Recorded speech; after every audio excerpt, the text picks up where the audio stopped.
And now, our feature presentation.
Hey guys, I'm Scarfy. I'm Naka. And I am Krüz.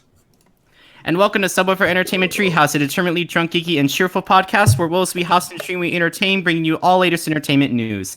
Sets a lot like a music appreciation class. We talk about what's going on in certain topics and see how people react to them in certain ways. And that song that you were listening to was... It was the 8-bit remix of The Sin in the Sentence by Trivium, who recently included YouTuber Jared Dines on one of their shows, and that was really awesome. Yes, I totally ship the Jared Dines Matt Heafy bromance. I ship that 1,000%. Yeah, and we have a lot of stuff to talk about, don't we, Naka? Yes. So, if you could please tell us what's going on the screen, why don't you just tell us? Please direct your eyes over to the screen. The only thing you are looking at that people are looking at. Direct your attention to the southwest corridor. Well, you wrote this, so you do it. So, well, I didn't write all of it, but hey, you're the one who's doing the art. So, yeah. For those of you who are wondering, our new art was done by the lovely Soft Mallow. She used to go by Meow, but has changed her name, but she's still the same person. If you're looking to commission her, the best to do that is on Twitter, and be sure to also check her Patreon and support her art by making some donations here. Trust me, she did a really good job with this art, and we have the links for you guys to work with. Guys, what do you think about the art? Doesn't it look grand? I've worked with her twice now, and I think that initially, so our last one, I like that because the style was tight, the lines were tight, everything was clear and defined. What, but you I mean this one? The last one, not the one that's up now, but I kind of see like eventually. that she's gone for the more lax style, like a little bit more of like a Cyrod, Kali kind of style. How it's a mix of lax and tight lines. I don't know how to describe that other than that, but I love that. Also, I'm doing the Jeremy from Achievement Hunter thing, and it's basically him. He puts his hands together and like ducks his head down, and he's just like looking like I don't know, like a gremlin or whatever, but. That's basically what I'm doing. What do you guys have to say regarding this, guys? I love it. Fast boy. Why does Naka have to have the sexiest paws in there? Hey, I don't know, Why do you have to talk about it? Why do you even have to talk about it? Why? Because I like paws. Paws are good. But anyway. that's not the only thing that we. But that's not the only thing that we have today, is it? Are you talking about out loud or mentally, or because of course I'm reading it right now. I am talking about. There's somebody in the chat. I'm not gonna fall for it. There's somebody in the chat that would like to say hello. Please give a warm welcome to Kyle. Kyle, how are you doing tonight? Doing a woosum, and to everyone out there in the chat, hi. Hi. So, why don't you tell us a little bit about yourself? Like generic height, weight, or just... Did you say white and generic? I'm like, I meant don't like... have to do yourself like that. Right. Well, I was going to ask, how did you get into the fandom?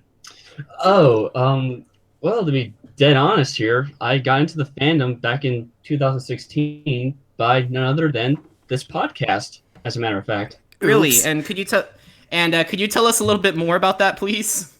Oh, certainly. Well, look at the monster we have created. Yes, I am the monster. But I had just recently graduated from college, and I was just browsing around YouTube one day, and I had an inkling what a furry was, and I was just watching around just random like furry dance competitions or furry cons, what have you. And down under my little like recommended for you little video option, it said Subwuffer Entertainment Treehouse. Holy shit, the algorithm works! Oops. Oops. We're not So just because of that, you were able to get into our podcast, and you just immediately, showered us with a bunch of love.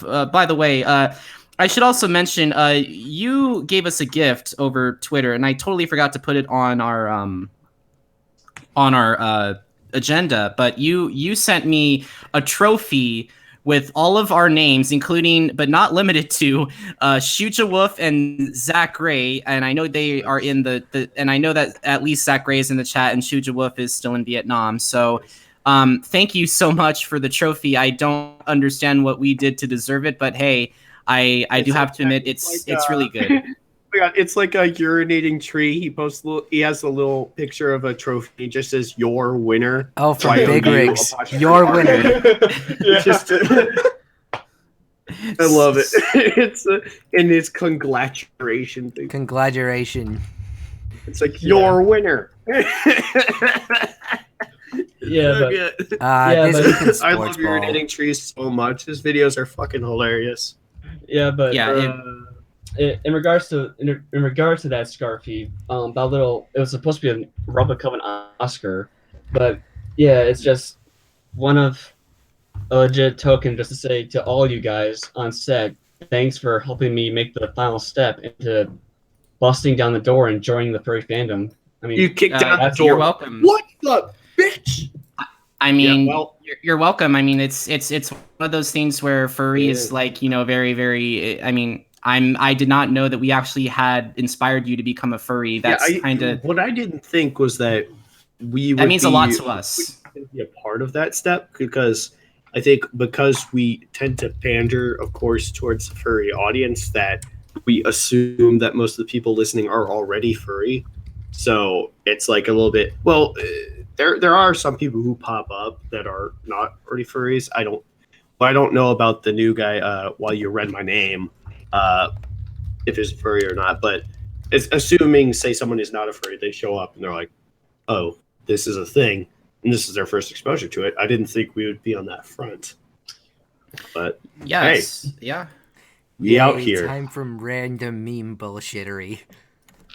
Yeah. Oh boy, you've been known. So just I don't mean to interrupt, but S.E.T has been brought to you by Streamlabs. We are a non-profit podcast, but we use this as our go-to for making more episodes and help them be bigger and better than ever before by purchasing equipment or other visual means like this beautiful art that Softy Mallow made us. Or the Elgato. Please don't feel obligated. We are not asking for money to pay the rent, but if you have the heart to donate, it is greatly appreciated. And of course, Naka, we have some donations, don't we? Well, our last donation was from Kyle because yes. Of course. I actually need to load up Streamlabs again, so give me a moment while you talk amongst yourselves. Oh, it's already loaded because the browser stayed open. Let's see. I'm not going to play it because it will just take too long, and we have a big enough show as it is.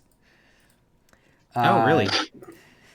Let's see. 3 days ago, Kyle Shantz donated $200. Happy early Halloween. What? Michael Myers isn't coming after us. Yeah, I don't understand. It's in the spelling Halloween. So one thing I need to ask you about, Kyle, is that you've donated a lot of money to us, and I wanted to know what gave you the heart to want to donate this much, and it's not just the $200. It's like it's been past, donations all around, and I just wanted a cumulative amount. Yeah, an accumulative amount, and I just wanted to know what was the reasoning for all this behind this. If you don't mind us telling. Oh, not at all. And the reasoning is, as it says in your little Streamlab little info, is to help you grow and make more shows. Because as I said before, you guys help me out so much. So in return from the good book and the film, I'm just paying it forward. Oh, well, I'm very, very glad to hear that. The reason why we're asking is because it's like you're probably the main donator of this show for now, and who knows, there might be other donators, but we are not too sure what will ever happen. But that's really the whole reason why I'm asking. Naka, do you have anything you want to say, or Krüz, do you have anything you want to say? What about? I mean, I say give us your money as a joke. Give us your money so we can invest in ways to ask for your money. but it's so captivating, Naka. It's so captivating. Jesus Christ! In the past 2 months, we have gotten $1,000 worth of donations. What the fuck are we doing? Yes, what are we We're doing? not responsible. What the fuck? Just real quick, just put a real quick for Naka. Yes. What? This always laughs me every time you do this, but my last name is pronounced Shantz. The A is silent. So Shantz, not Yeah. Shantz.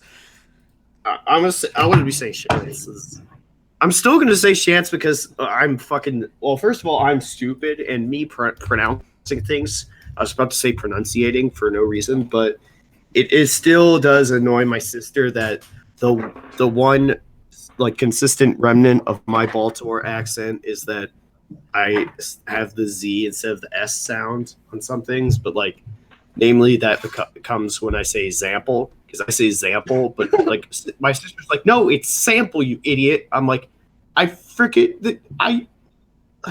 lived in Baltimore for like at least 7 years. You only lived there for like 3 years, so I picked up on the accent a lot more than you did. All right. Well, is there anything that you want to say before we start the show, Kyle? Sit back and relax and have a hell of a time. All right. Yeah, Cody, we're gonna buy one of Jupiter's moons and ship it over here. So Cody wouldn't fuck up all the tidal gamma radiation, whatever Fantastic Four crap. Yeah, we'll just Dan Aykroyd ski down a mountain in an inside-out spacesuit that's pink while he's bleeding that fluid from watermelon gushers. Are you referencing the angry video game nerd again? This is not the angry video game nerd. This is somebody completely different that you probably well, I don't know know. Probably not. But hey, why don't we move on to our actual agenda? Krüz, we still have some furry related news, don't we? Yeah, we do. All right. Well, we're going to start off with something that's not we don't have official releases things yet, but we have our I fucked that up. The furry fandom's own Green Doggo Singing making a heckin' album, and right now doing a Kickstarter. Yes. The release date isn't set. I realized that was a thing after I typed it. Please clap. But it is planned to be sometime in December. Right now, NIIC is looking for support for mainly for the production because he's planning to collaborate with other people, and also for the physical production of CDs. And if they hit 13K, then there will be physical vinyls. And I'm like, well, I might not go out of my way to buy a vinyl of that, but that's still a cool thing to do. And that those are still, they're still going for that. But if you donate, you can donate as little as $5 and get just a little reward. Just I think some swag and a signed poster or something like that. If you donate $15 or more, then you will get early access to the digital version of the album. Okay. And the Kickstarter ends November 1st. As I checked, he was upwards of $7,000 towards the 10K goal. So he's making good progress in that regard. So yeah, you still have time to think about it if you want to donate, how much you want to donate, or if you want to donate at all, or if you're just waiting for the album. And by the way, the art that you see is not the actual album art. It's not official. It was a fan created thing of Mad Max, because the album's called Escape the Humans, and so they did a Mad Max take on it, which I appreciated. So that's pretty cool. Wait, so and Mad Max. Nick is basically he's the talking dog at the Shell Shack, isn't he? He's singing. Come on. Hey Tom, Fred. Hey, you want to go to the Krusty Krab? No, let's go to the Shell Shack. They have a talking dog. Great. Say, what's a dog? Say, what's a dog? What's a dog? He's singing! Hey everybody, the talking dog at the Shell Shack is singing. It's unfair, not fun fair. Whoa, fun fair? I want to go to a fun fair right at the Krusty Krab. That's a great episode. You didn't tell me we were gonna get fired.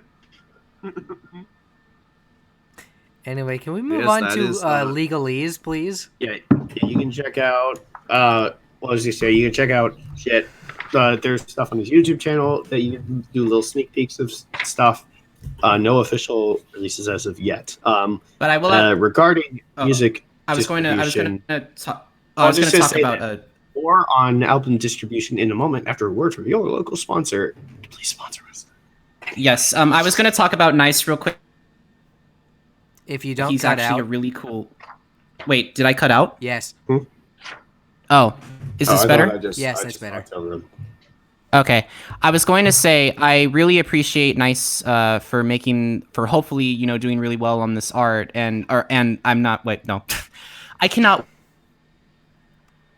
that he did well for the album, and I do hope that he will do a really good job. I do like the art that you used, even though it's not part of the album. But hey, NIIC the dog is a great dog, and I can't wait till we get to the part where, hey, the dog at the Shoal Shack, it sings. We just did that bit. Well, I was too busy getting a Dr. Pepper, but hey, that's what happens. Anyway, that's all I have to say regarding NIIC the dogs.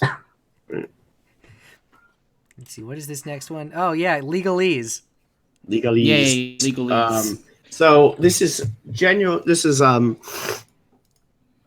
Don't worry, it's not a bad thing.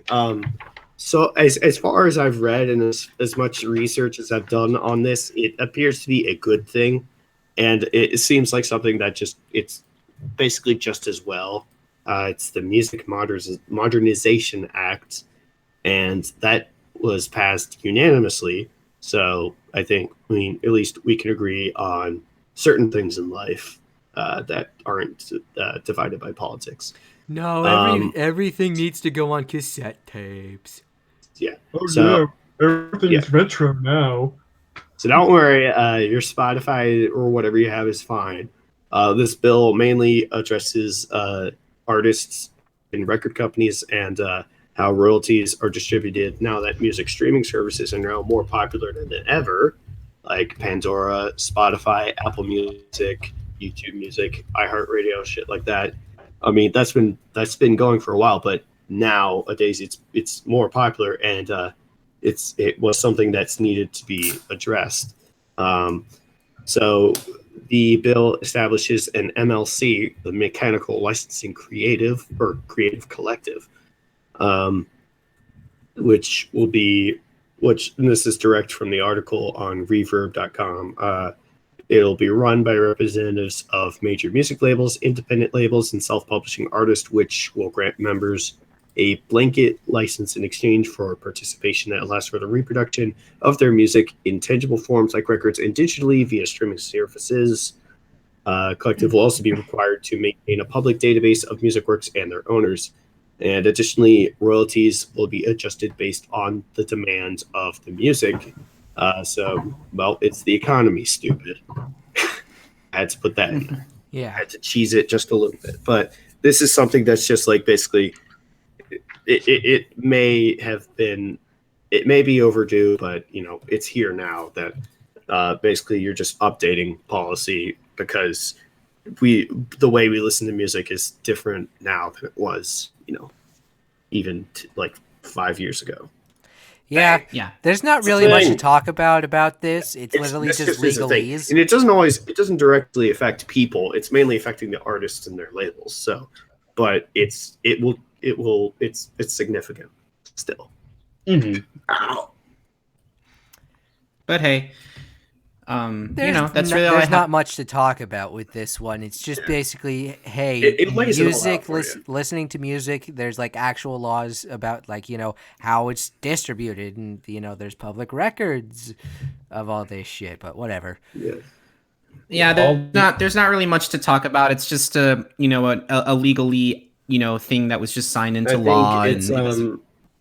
a lot of people or some people don't always know or are wanting to address what bills are actually going to affect them. And this well, of course, I just picked this because it was, well, first of all, significant, and also that I maybe needed some fluff content, which this isn't exactly fluff, but it does speak for itself. Oh, it does. It does. It just, whenever I hear the word bill, I always get the oh my god, that America Schoolhouse Rock, the I'm just a bill, yes, I'm only a bill. That song's stuck in my head. If you sing Conjunction Junction, I will come over to St. Louis and fucking strangle you. Hey, I like three symmetric numbers. The Conjunction Junction, what's your function? Shut 3, up. 6, 9, 12, James, 15, she's fine. 18, Sarsaparilla 21, is a 24, better 27, song. 30. Anyway, I like the that's all we have to. Why don't we get to the actual agenda? Can we do that? Let's move on to episode 10.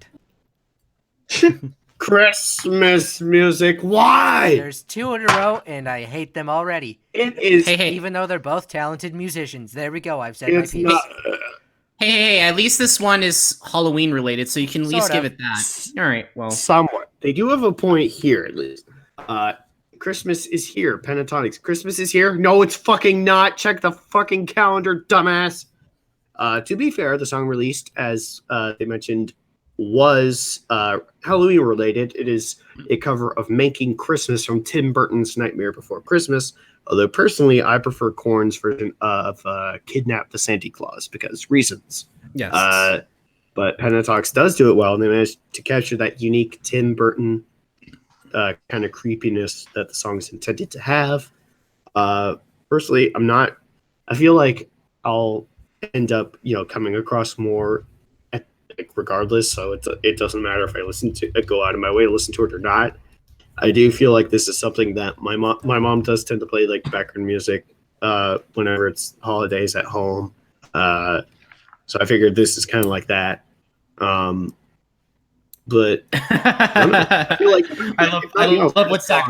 Yeah. Today, the part of Krüz will be done by Red Foreman. I don't get it. Red is a character from that '70s show. He's the dad and Kitty's the mom. And he's the character that says "my foot kicking your ass" or "dumbass." He's the one who apparently created the word "dumbass." But hey, anyway, his name is Alexander Dumbass. But anyway, as for Pentatonix, did you finish with your spiel? Yeah, pretty much. All right. I'll at least give this song a pass because hey, it is Halloween time and it is at least related to Christmas. Clicking on the thing. But I don't know. Shit. I was trying to type in the chat the agenda thing. Could you at least give it that, Naka? Yeah, I'll give it that, but then again, I don't really listen to a whole lot of holiday-themed music anymore because I just find it, for like months of the year, you just hear the same like 12 songs, and it's just like, why? The same 5 songs. Holy shit, it's the same 5 songs. Yeah, it is kind of true, but hey. I mean, seriously, I'd rather listen to the Halloween theme on repeat than Christmas music. And the original 1978 version, and probably the version from H20. That makes sense. I'll talk about Halloween later, as in the film from 1978. Yes, yep. and as you for did go to see it as I did because I took a horror fiction class, and that was one of the things there. Well, I didn't see it for like a class project or anything. I went with my sister, but it's at a place called the Cinerama in Seattle, which Paul Allen helped resurrect and kind of rebuild to what it is today, which is actually, it's a very, very wonderful theater. There are assigned seats, but the seats are very comfortable. They serve alcohol there, and they serve chocolate-covered popcorn, and it's fucking delicious. That actually does sound delicious. Is it anything like the zebra popcorn from Popcornopolis? Well, I don't know what Popcornopolis is, so... Popcornopolis is a company that literally makes popcorn, and they also have stores that are in malls. I've never seen one. Really? Wow. But anyway, what do you have to say regarding Pentatonix, Kyle? pretty much. I'm trying not to rant like Krüz, but yeah, I'm in the same boat. I mean, couldn't it be used as like a little background music? Absolutely, but yeah, looking at my calendar right here, it is still October 21st, 2018. I am waiting for work to start playing Christmas music after Halloween. I can see why it bothers you. Yeah, thank you. All right, well, why don't we move on to more Christmas music? Don't worry. It's The last one. Hey, it's John Legend, not Michael Bublé. Yeah, Michael Oh, Bublé. God. Yeah. And John John Legend Legend is is actually You're very stealing my lines. and John jackass. Legend is very good. Yes, I but prefer anyway, him. continue. Stealing my lines, jackass. Legendary Christmas. Hold on, I gotta go check my calendar. No, it's still October. Huh, that's weird. Don't worry, this is the last bit of Christmas music. The well-known R&B singer is going to cover classic Christmas songs. You know the drill. It's the fucking thing. I will say John Legend is good in his own right. So it's better shit than that dreaded Michael Bublé. That's the sound of me almost vomiting if you can't surmise that yourself. But if you want shit that's better than that on your I almost said Halloween playlist, on your Christmas playlist rather, John is your guy. Yeah, I'll that's say that. about it. Yeah, I mean, John Legend, he was talking about holiday stuff until the holidays actually fucking happen. Oh, we'll get back to that later because I have something that I have to talk about that's Christmas related. but we'll deal with that later. And I do like John Legend. He was in La La Land, so let that speak for itself. He actually played a really good character. But hey, Yeah. It's John Legend. He's pretty cool. It was. Anything you want to say, Kyle, or is your thought No. process still the same? John Legend, as I will say, he is a legend, and I would actually give his music a listen to. All right. Just not this Christmas music. Yeah. Wait until it's the fucking Christmas season. Yes. Carmine, We'll Until be sure to do after that. Thanksgiving, please. Yes, please. At least until I recover from the food. At least a after week- till Thanksgiving. It is a week and a half until Halloween. Okay, Yeah. Yeah, try let's telling that to wait my for players, Michael dear Myers to come out and stab 3 babysitters first in Haddonfield, Illinois, and then we can listen to our Christmas music. Okay? Yes. Dude. Oh, good God, Naka, you had to say that. Dude. I'm sorry, but Sam Loomis has been dead for 20 years. He can't go out and maniacally chase after for Michael Sam Myers. Loomis. I watched the kill count dead meats thing on the whole series up till the last, Which I think, was the Halloween. the 2007 reimagining by Rob Zombie. Yeah, up to the Rob Zombie version. I heard that movie's actually kind of but hey, Well, at least yeah, Rob that's the Zombie. thing. Yeah. That's the thing with horror movie sequels, like with franchises that are like that, like Halloween and Friday the 13th. Yeah, you will have some real dog shit sequels. Let's Yeah. see. Halloween 3, Halloween 6, Halloween Halloween 3 Resurrection. with no Michael Myers. Why are we Exactly. talking about Halloween when we I think when we that should was be 3. talking Was about that 3 or music? was that 6? There's one. I think 3, like the one that just completely forgets that Michael Myers ever existed, and it's just about Irish costumes, something like that. I don't know. It's about like some weird corporation wants to have possessed Halloween masks that It's are about it tuned that into have the like TV bombs. and whatever crap. That's actually literally the plot of the first Alex Rider book, Stormbreaker. It's about these. It's about these computer. It's about. You read it? It's about the computers that have like a smallpox virus in them, and so that when they turn on, it'll like shoot out the virus. And Yeah, and it In spreads. fact- Yeah. yeah, have you read the series? I actually have it, yeah. Yeah. So Can we I get don't on to know. music? Do you mind if we Yeah, move on? that's- Can we actually talk We have about two. music? We have 2 more things. Yeah. Haken. All right. I don't know how to pronounce the name other than that. Haken. Haken. But Let's- it's Vector Yeah. Vector. is the album. I have not heard this band, but I will have to give them a holy shit. They're actually pretty cool. They are just over a decade old, and they are on their 5th album, which is called Vector. And that's not to be confused with Vector with a K, the progressive thrash band. And they show promise. And if you're wondering about how my voice sounds, I am recovering from a cough, and I mentioned that in the comments. What I do like about the band is that they have a balanced sound, because with progressive metal, you usually get one of two things. You get either something like Between the Buried and Me, which is just like purely based on like tempo change, and like it's like 10 different songs in one, and it doesn't. It's good. I'm not saying it's bad. Or Gojira, something that's just like cool and different.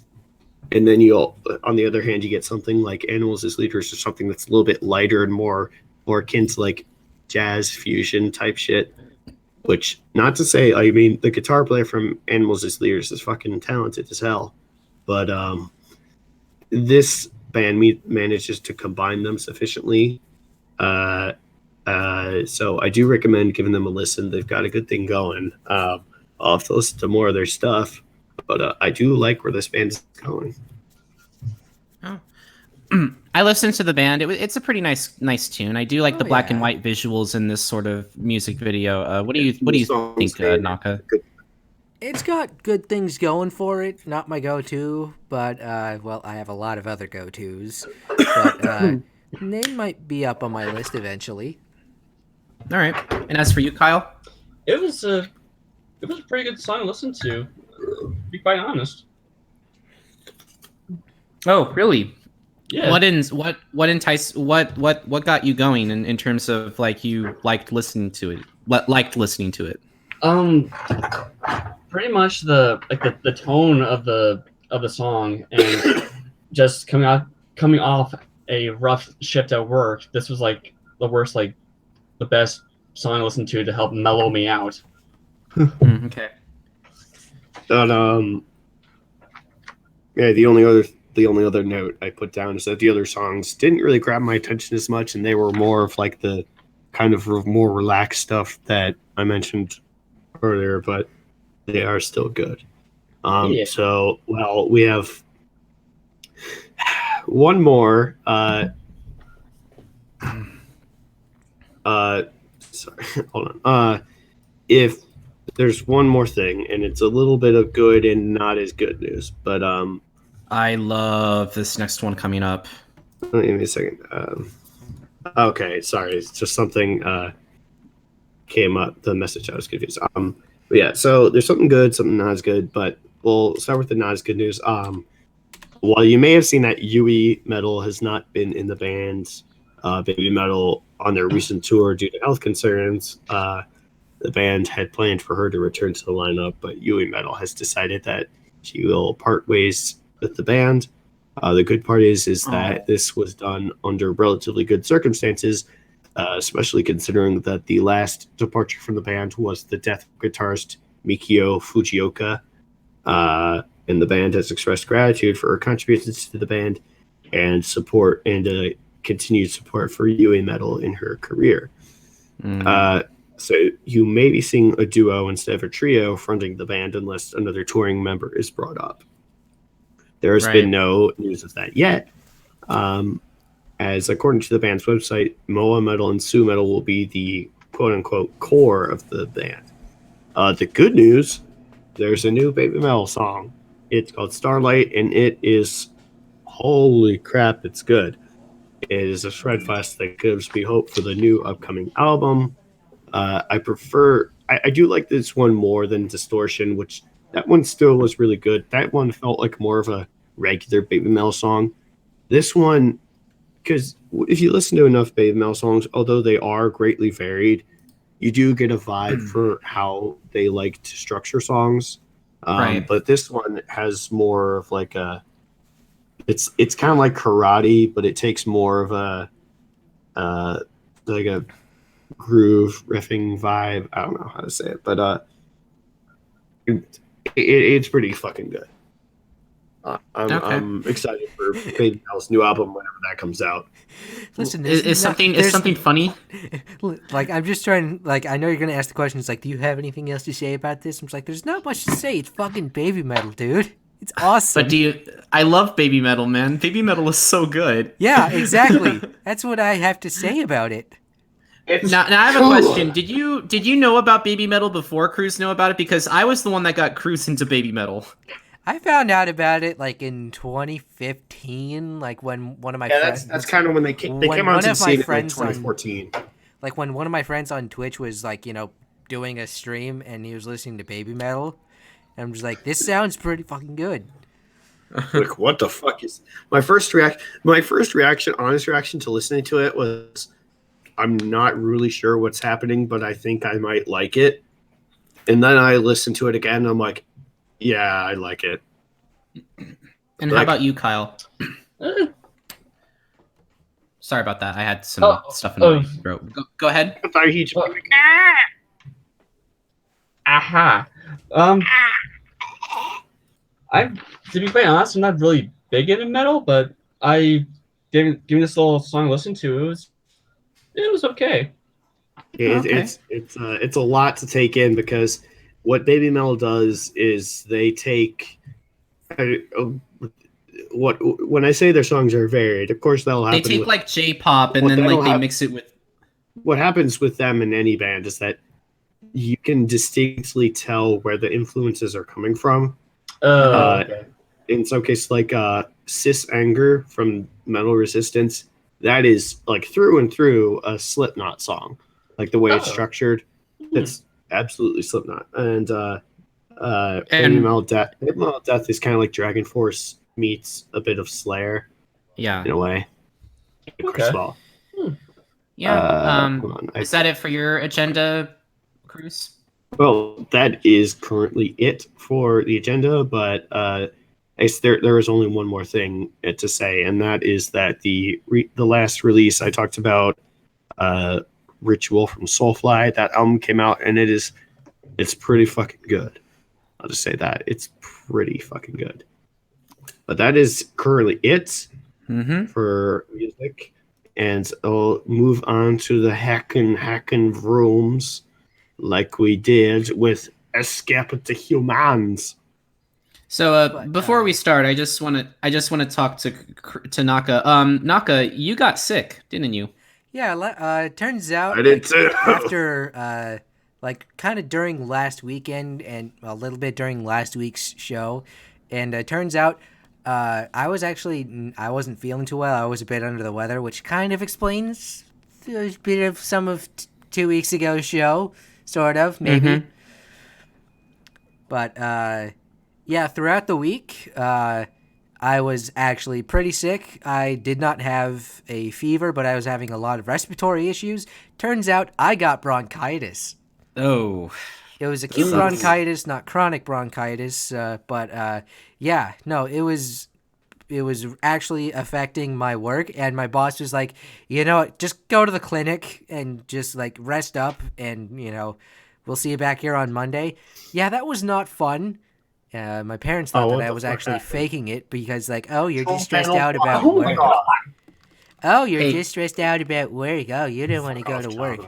I'm pretty sure I wouldn't have respiratory issues, like actual physical respiratory issues, if I had work anxiety. No, this was real, because I actually couldn't move around too much without being out of breath, or I couldn't speak too much without being out of breath, or a combination of both. I would be out of breath. You try to speak and then you say one thing and then immediately go into a hacking fit. Well, so I wasn't really coughing that much, but it was just like.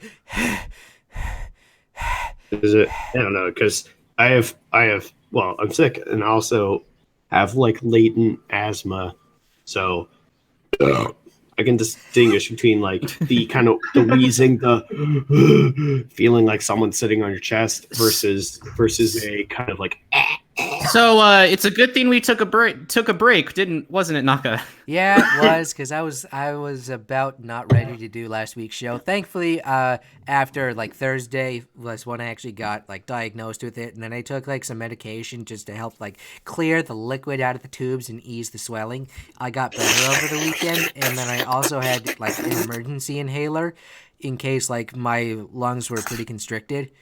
The And it has helped. nebulizer, which is a much cooler name than the device than it would imply. The devices, it literally just pumps like steam into your lungs.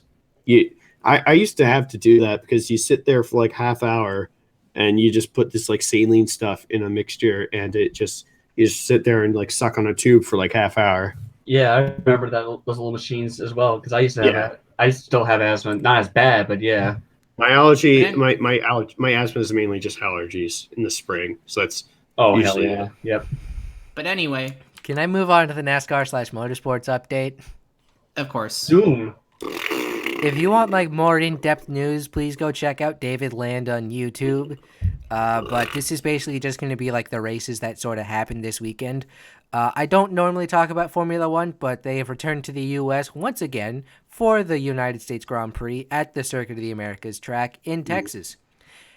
This was originally written before the race weekend, and I originally predicted that Sebastian Vettel or Lewis Hamilton would have won. But no, Kimi Räikkönen actually won for the first time in a few years. The NASCAR Monster Energy NASCAR Cup Series and the Xfinity Series have both gone to Kansas for their playoff races. Chase Elliott with his third win of the season in the Cup Series, and John Hunter Nemechek in Xfinity with his first win of his career in the Xfinity Series. In the Cup Series, however, Brad Keselowski, Ryan Blaney, Kyle Larson, and Alex Bowman will not be contending for a championship in the Cup Series. Was there a nasty or stupid wreck in the Cup Series race at Kansas like the previous three races? No, but there was a stupid wreck on the first lap in the Xfinity Series race, but that's all I'm going to talk about. Because just look up NASCAR on YouTube and just watch highlights from this weekend, and you'll see why. Like you can see, because there were no cautions today other than the stage cautions, which are kind of pointless and stupid in my opinion. But other than those two like stage breaks, there were no cautions at Kansas, which is very strange. It was like that last week too, but with like some like single car spins at Talladega, and like maybe like the biggest wreck had like 5 cars in it, and that was on the last lap, and they kept it green. Again, very strange for Talladega, but we must move on because I don't want to bore people. Unfortunately, I do not have a visual for this one. We do have an announcement. Before our usual agenda, we have an important announcement to make. We have recently joined Boozy Badger's team under BasementCon 2018 for Extra Life. Yes. Extra Life. Whoop whoop. Let me just get the Twitter account in here for BasementCon. Yes, I initially thought it was only a thing that Rooster Teeth did, which they do an Extra Life stream, I think, annually, and I haven't been part of it, but I guess I encourage the cause because it's something that I think it's a really good cause for people to get behind, and it resulted in one of the strangest Achievement Hunter memes where Jack shaved his beard and it just looked so wrong because Jack without a beard, if he has a ginger beard, and it's like seeing his face without it, it's just like, ugh. It's like looking at Leafy. I called him like Pax at like 2 years ago. I actually think no, this was Pax last year. I called him Beardo when we were both at Hyperkin's booth looking at the their Smart Boy attachment. I called him Beardo. Was like, oh hey, what's up? You saw Jack there? Yeah, Jack Patilla. Mm-hmm. Oh, that's cool. All right. Well, is there anything else? Can you tell us more about Extra Life? But yeah, a little brief part about on the topic of Achievement Hunter. The last off topic. Jeff read one of my comments. Yay! That was the thing that happened. Anyway, can you paraphrase what you said real quick before we continue? I made Jeff chuckle, and I'm proud. That's all. Okay. Senpai noticed you. Senpai noticed me. Gavin's my favorite hunter, but yeah, still. Extra Life unites thousands of gamers around the world to play games in support of their local Children's Miracle Network Hospital, a nonprofit organization that raises funds for children's hospitals, medical research, and community awareness of children's health issues. Since its inception in 2008, as the Black Eyed Peas would say, we're so 3008, you're so 2000 and late. 3008. This man's living in 3018. Extra Life has raised more than $40 million for sick and injured kids. And this time, our team goal, or Scarfy, shouldn't that be whole team goal, not goal team goal? I made a mistake. Can you just continue, please? A mistake. Our whole team goal under BasementCon is $5,000, and it won't just be us participating. Boozy Badger, quotation marks, Dante PD, Buddy Doc Wolverine, and others, just to name a few, will be there. More information about our particular stream will be talked about in later detail next week, and we will be figuring that all out on what games we will put on what games to play, etc. And if you are interested in joining the team, go to the BasementCon team page on Extra Life for more information. Also, be sure to check out their Twitter account for further announcements. Like and subscribe.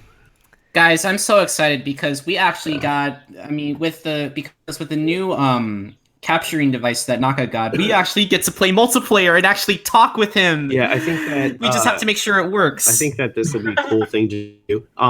This is partially because I was watching Achievement Hunter play this today. Ultimate Chicken Horse. Do either of you know about that game? I think that would be cool. That would be a cool multiplayer game to play because you can have like up to 4 people. It's fun. It's chaotic. It's a platformer, and like basically what you do is you have a blank course, and you get a box of items that people can pick from, and you add their little traps and platforms and shit. You just add those, and yeah. Oh no, we don't have a signal. Wait, that's just the Elgato because the Xbox isn't turned on. Oh, I almost stopped. Wait, talking. you did that on purpose? Yes, I have an Elgato. I have an Elgato source in OBS Ultimate Chicky Do, or as Achievement Hunter calls it, Ultimate Chicky Do, or more specifically, the October version, Ultimate Chicky Boo. You can thank Gavin Free for that one, my favorite Achievement Hunter. Yeah, it does look like a really fun game. Life, a fun death, multiplayer game to play. life, death. Life, death, life, death. That's what we're doing with you guys. But I have no. But yeah, we have. I have an Elgato source already plugged into OBS for whenever I want to just stream anything. And because of the way that the Xbox One works, I can actually have the Nintendo Switch plugged in to the Xbox One because it reads as like the HDMI in signal. Like if you plug in your cable box or like a DVD player or something, you can plug in anything with an HDMI cable. You could plug in a PS3, a PS4, an Xbox 360, an Xbox with the HD with a new HD. The Xbox from Taco Bell, which actually does look pretty cool. An Atari 2600. No, I'm just kidding. I'm not sure if they're probably an Atari 2600 Classic, but there's from Hyperkin. Speaking of Hyperkin, they have finally released the HDMI cable hookup for the original Xbox, which is never an option because the Xbox launched in 2001, and through its lifetime, it only had component cables because it was the original Xbox, and then the 360 came out, and then we're just like, HDMI cables! The signal's still up. Yes, I know. Signal's still up. Yeah. Okay. So it just had the video, audio left, audio right cable. Okay. Yeah. Anyway, is there anything that you want to talk about?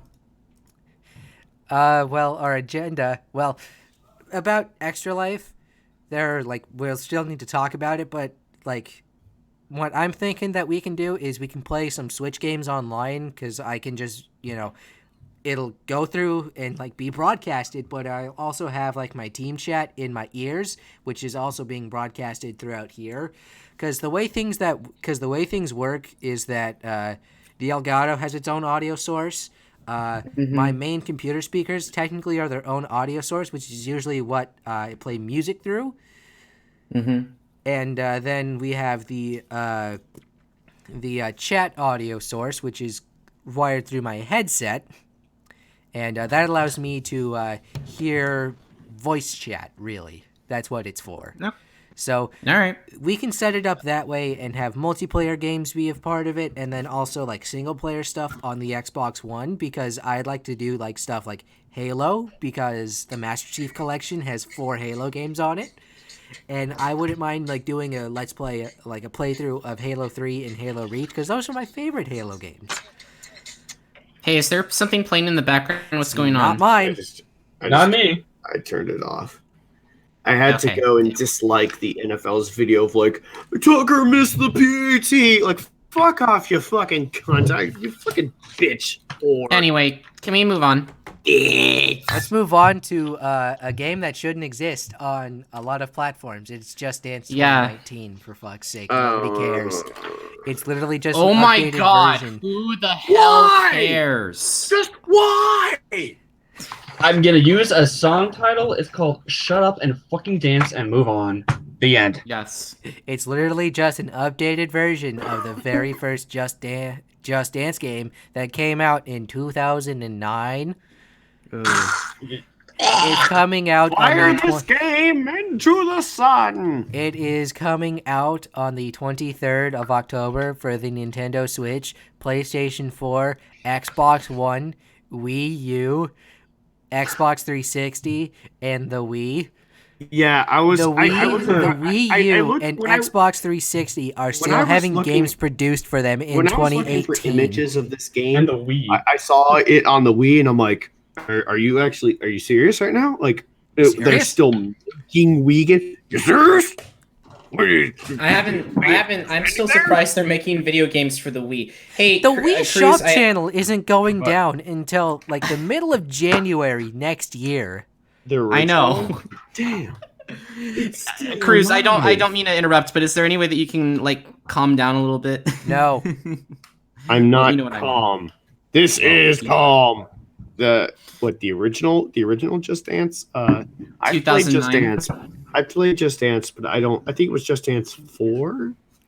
Just dance, Shut it'll up. be okay. I'm Da da going to doo murder doo. you.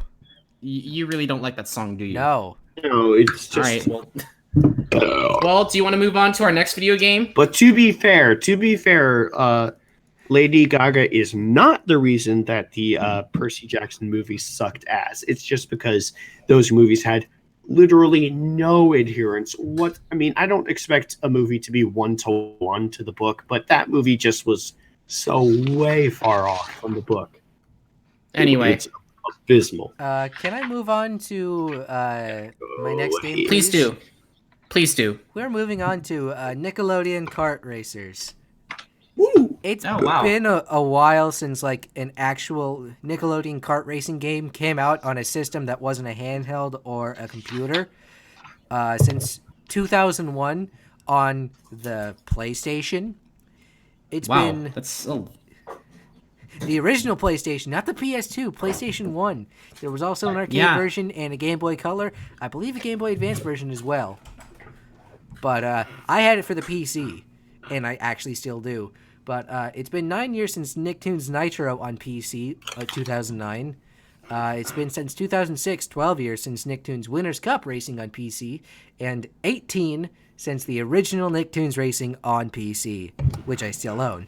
Jeez. Unfortunately, with this series of kart racing games, if you've played one of them, you've really played them all. And, you know, that's a lot coming from who basically plays racing games for a living. I mean, you're probably not going to be expecting a Mario Kart from this. I mean, Sonic and All-Stars Racing Transformed and the original All-Stars Racing had a better feel. Like, they were actually, you know, could stand out on their own. That's why they're more memorable and, in my opinion, more playable. But the Nickelodeon Kart Racer games, or the Nick Kart Racers, as I titled them, are basically just their generic Yeah, Mario other Kart clones with not a whole lot to them. The only other like themed racing games I played was the Kirby Air Riders and Crash Nitro Kart. I did like Crash Nitro Kart better. So, yeah, it's. Do you have anything else? Oh, are you still not done yet? I'm still not done yet. The All right, character roster is not as diverse compared to the original, which had like the Angry Beavers, real monsters. SpongeBob was just showing up on the scene at the time. But the character roster now, the 12 characters in the game are SpongeBob, Patrick, and Sandy from SpongeBob, the 4 turtles from the Nickelodeon version of TMNT, Arnold and Helga from Hey Arnold! And Tommy, Angelica, and Reptar from Rugrats. So that's 12 characters, mind you, and 4 of them are the same. The only difference between them is a mask color and what's on their back shell. They won't notice if we just alter the character model. I'm sorry. Slightly. The way that It's fine. the way that you described it was just so Golden. classic. 4 of them are the same. You know what, man? Like thing What were you gonna say? Why can't more people just pour bisque down the sewers? I can't eat pizza at this time of night with my acid reflux. No.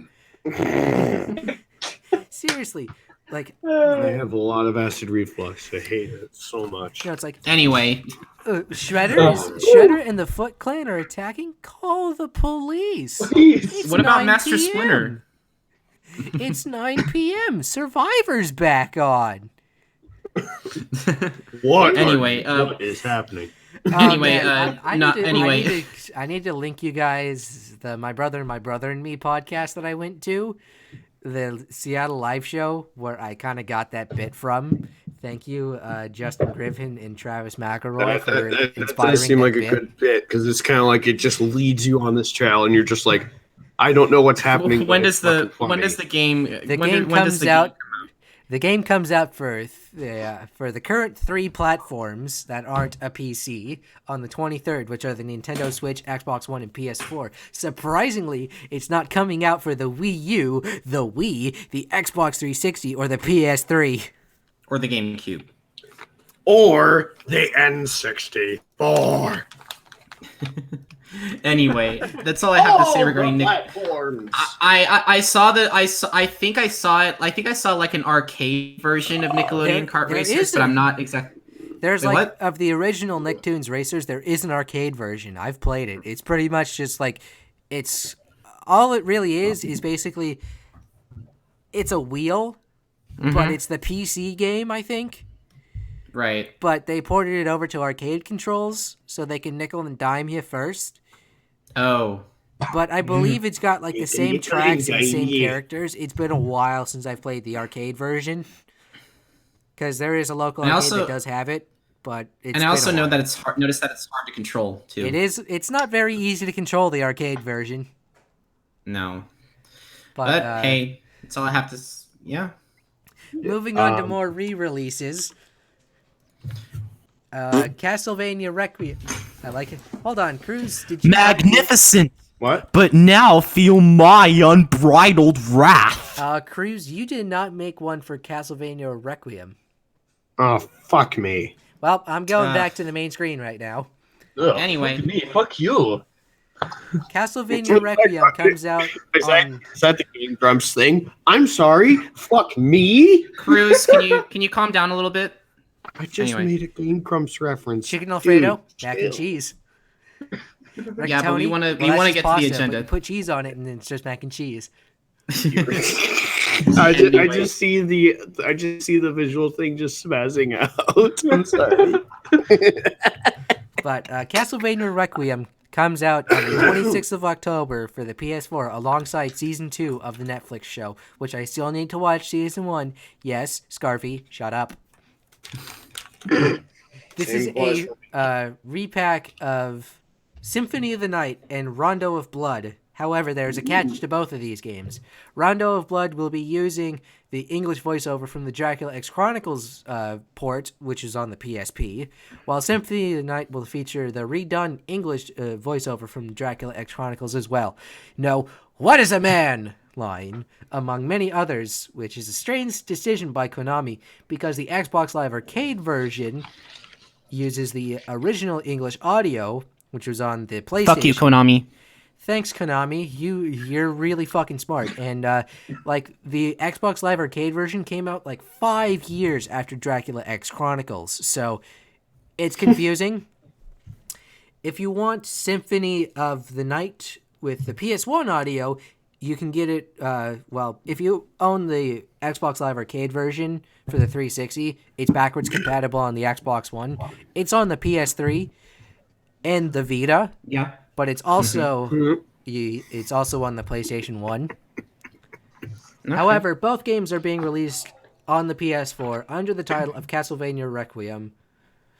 And then I'm restating another fact. Rondo of Blood, the lesser talked about game, was originally released for the PC Engine CD, also known as the TurboGrafx 16 CD, back in 1993 in Japan only. Again, it wasn't released in North America until 14 years later in 2007 for PSP. 14 years? Jesus Christ. Also, hey, at least the game was actually made. I just realized that Rondo was also Rondo of Nightmares, a Babymetal song. I'm just wondering now what Rondo means. Rondo is.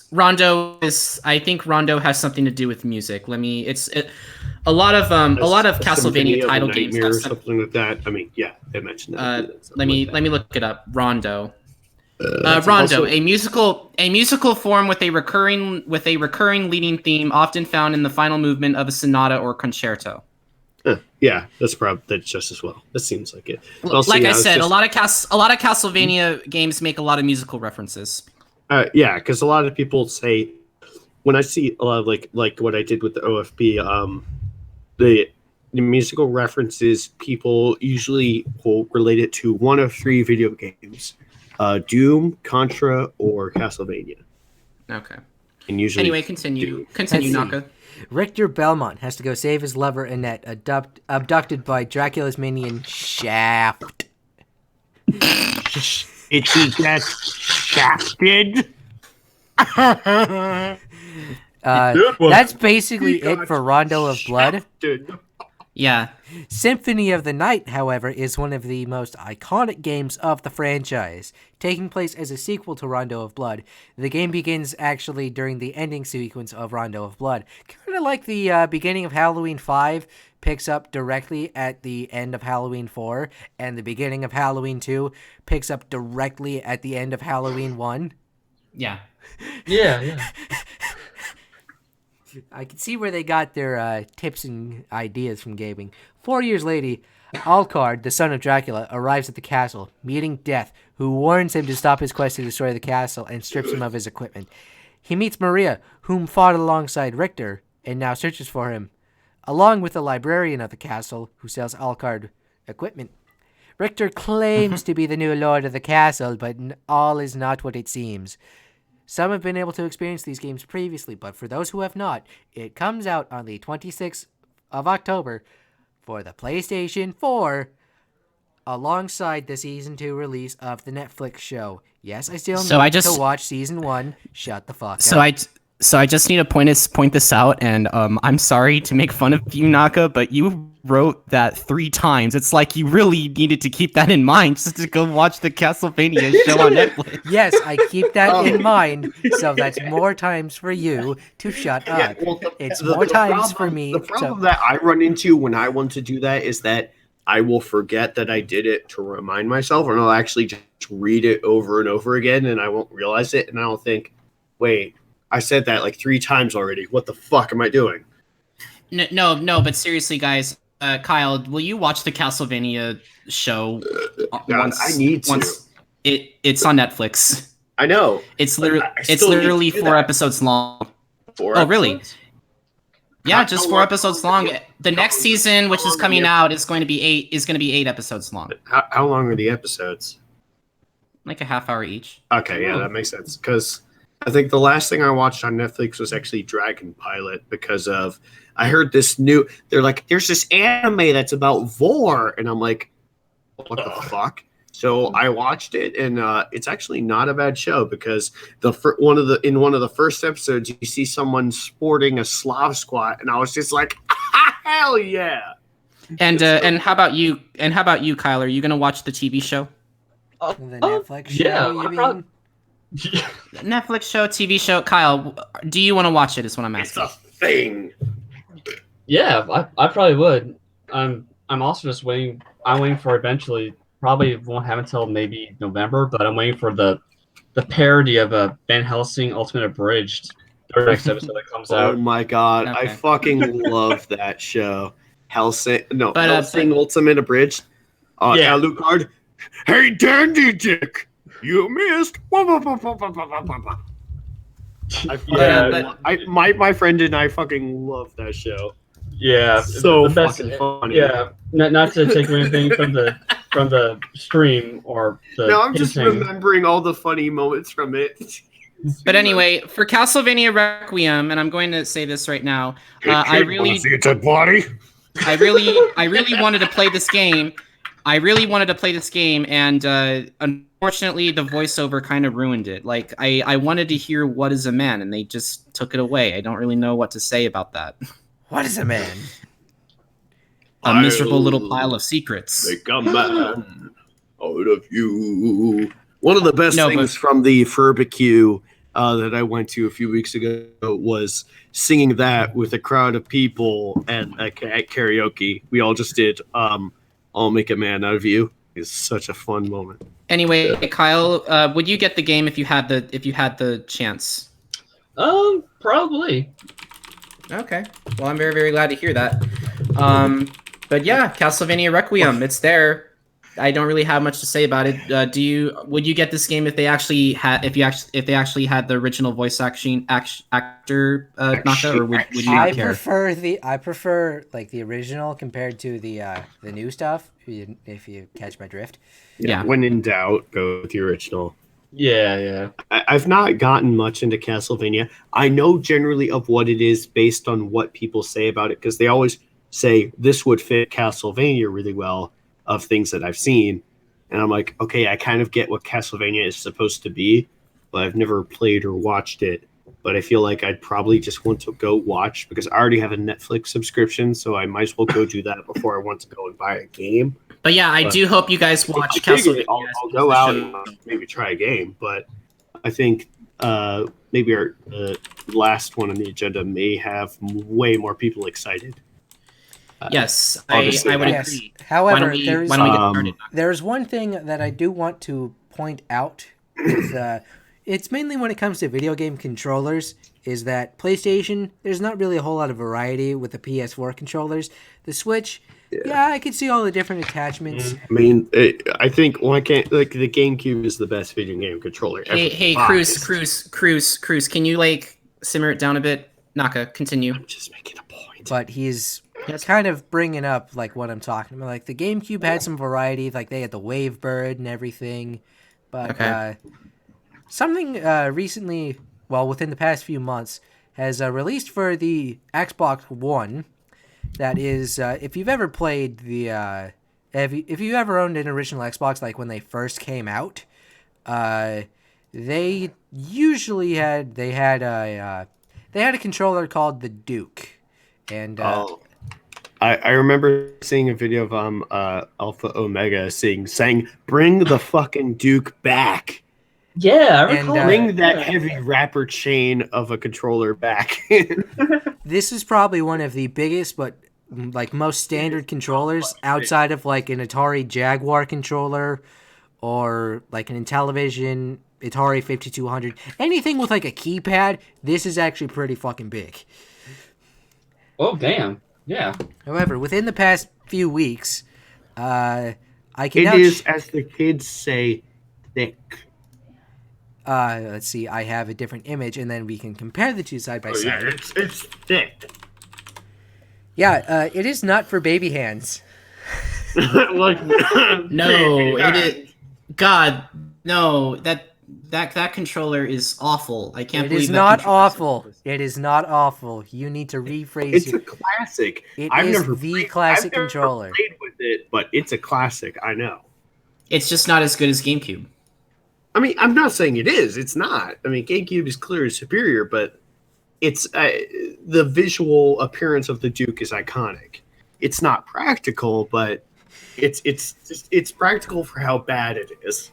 No, it's Yes. not practical, but like for somebody who likes authentic retro experiences and the Yeah. fact that Halo Master Chief Collection exists and the Xbox One has original Xbox games that are backwards compatible, the new Hyperkin Duke is the way to play. Plus, I mean, The main It's- differences it's between thick. the main differences between these two controllers is that well, for one, the Xbox actually supported like memory cards, like proprietary memory units, and that's where Yeah. also the headset adapter would go in. Is there would be 2 slots on top of the controller. This on the new Duke, it has been basically flattened out and made just a flat surface. Right next to that surface, speaking of, like where the memory units would go, the right bumper and left bumper have actually made, like they're now on the side because on the Xbox 360 and Xbox One, right and left bumper have become staples. It's, Krüz, if you're wondering, they're actually not that heavy, surprisingly. It's just. I mean, I more understand that it's just big. Not as big as the N64, I don't think, but it's just wide. Yeah. The middle's like the middle part where you can see on the original Duke controller, it's a solid emblem. Whenever you have the controller plugged in to like it works on Windows 10 PCs and Xbox One consoles because it's an Xbox One controller. But whenever you hit the center button, either to like activate the controller or like go to the Xbox menu, the opening splash screen for when you turn on the Xbox actually plays in the little center. Yeah, they made the center into a little LCD screen, right? It's into a little LCD screen, and every time you play it, it's the Xbox boot up sequence. There's no sound to it, which is fine. You don't really need sound, but like it just boots up every time, and then it's a bright original Xbox logo in the center, and it's actually really cool. And the original Xbox controllers had a white and a black button, and these actually function on the new Duke controller. The white button is for the left bumper, the black button is for the right bumper. Yeah, and I remember seeing a actually video work. about this because you can use those in lieu of the bumpers because that was the original control. Mm-hmm. Yeah, so that's like the X and not really. It's kind of like the X and Y on the GameCube in the same position. It just flipped, but But I do like that option there. I like think, when you are playing like Halo Combat Evolved, like because you can play the campaign through the Master Chief Collection and multiplayer, it feels like you're in 2002. And I mean that in one of the best ways possible. You can plug in your headset, headphones, whatever. There is a 3.5 millimeter jack in the bottom. But other than that, I've compared the two. Like when I got the Duke in the mail last week, I'm just like, let me pull out my actual Duke controller for the original Xbox, and it's pretty much almost a 1-to-1 scale. It's that well done. Hey, is there any way that we can move on? Yes, we can we move got- on. we got one more stickler here, but I just wanted to talk about there's game controllers there's for a an second. Xbox controller on my face. Well, it's covering up Scarfy as well as my face, so you can stop talking. He's got two controllers on his face. I've only got one on mine, but I've got the brunt of that one. And it's covering up my entire name. Whoa. Kyle's actually hiding behind them. We are Exactly. moving on Now to he vanished. He's We're gone. moving on to Grand Theft Horse 4's sequel, Red Dead Redemption 2. The horse simulator. Grand Theft Horse One that 4 everyone's talking about. has a sequel 8 years in the making. Well, technically it's a prequel as it takes place after Red Dead Revolver, but before the John Marston story of Red Dead Redemption. He is present in this game, but not as a protagonist. You don't play as John Marston. But you do play alongside John Marston as he is in the Vanderlyn gang. The era of the Wild West is coming to the end. The Blackwater Town robbery goes wrong, and Arthur Morgan with the Van der Linde gang are fleeing. The authorities and best bounty hunters are hot on their ass. So the gang must rob, steal, and fight across miles and miles of American wilderness and civilization to survive. As internal struggles begin within the Van der Linde gang, Arthur must choose between his own ideals or the Van der Linde outlaws. The honor system carries over from Red Dead Redemption 1 based on how you interact with NPCs that actually affect settlement, town, and other groups' opinions and actions towards you. Weather-based elements actually play on animals and nature. That's actually a surprisingly new feature. People, like, a month before the game came out, like, people noticed that the size of horse testicles changed depending on the weather. I'm not joking. I want me some big horse testicles. I am not joking. This is an actual video title from IGN. It reads, and I quote... I'm not shocked. Because IGN made a video about boat docking in God of War. And all I the quote... comments were just like, why? And I quote... That's what they want. Red Dead 2's dynamic horse testicle physics are nuts. Talk about immersion. Oh. As much as I want to talk about the story of both Red Dead Redemption 1 and 2, I really don't want to. They're really fantastic games that you should experience for yourself without heavily using like guides or walkthroughs, because, you know, I shit on Rockstar sometimes because, it's just Grand Theft Auto again with a Wild Western theme. But they put in a lot of soul into the story and game of Red Dead Redemption 1 and 2. However, there are some downsides with Red Dead Redemption 2's release. There have been reports that independent game shops, that, you know, the mom and pop shops, or, you know, independent stores, like my local ones, for example, Gamebound Games, Retro Toy and Game Exchange, the D-Pad Retro store, which is close to my work, so on and so forth. I've talked with a few of them. They said they didn't get any orders. They didn't order any copies of Red Dead Redemption 2, so they're not going to be involved with it. But these independent game stores will not get the game until a week after release on the 26th, which is for the Xbox One and PS4, by the way. It's really odd. Killing sales for those who spent thousands on advertising and promotion for the game. That's a little odd. It's like, why? Yeah, I agree. That's one of the stranger things that I've heard in a long time in the gaming industry. What isn't strange, however, are the reports and actual confirmed, reportings of 100-hour work weeks being pulled several times this year at Rockstar. That was a whole thing. Oh, yeah. Because yeah. I'm not sure how that will play in, because of course that's not it's just a little weird thing, because people are gonna maybe look for how that affects the game. But I mean, I guess maybe more people will have a problem with it if you can see that maybe certain features of the game are not finished or something.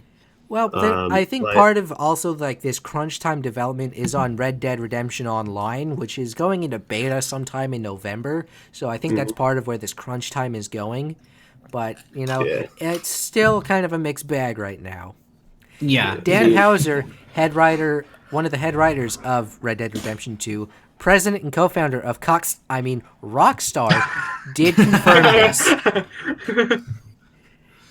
But he stated that it was out of passion for the project, and he would never want to force people to work more than they wanted. Again, it's still shady, but... Well, I mean, as long as they got paid, that's all that matters. Yeah, hopefully they actually got, paid. Yeah, I mean, because I have seen productions... I'm looking at you, Sausage Party, where they actually had to work on animation, and they did not get paid for it at all. Yeah. So see now. What did something happen like that for the movie? The director was a dick. Anyway. Oh well. I still hope that Red Dead Redemption 2 is as good or even better than the first Red Dead Redemption game. And Red Dead. There's only 3 games in the Red Dead franchise. There's Red Dead Revolver, which came out on Xbox and PS2. Really? Then Red Dead Redemption, which came out for 360 and PS3, along with, like the side DLCs, and then Undead Nightmare came out, which is actually it's a very fun DLC. I didn't hear about Red Dead Revolver, but I heard Red Dead Redemption was the zenith of the Red Dead series. Hold on, dropped a little bit of frames, but like it's nothing bad. But like it's fine. Don't worry. I just noticed that out of the corner of my eye.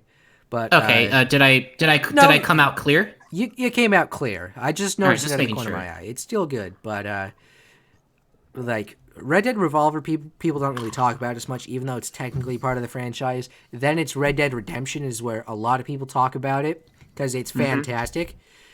And then Red Dead Redemption 2, which is hopefully going to be as good, if not better, than Red Dead Redemption.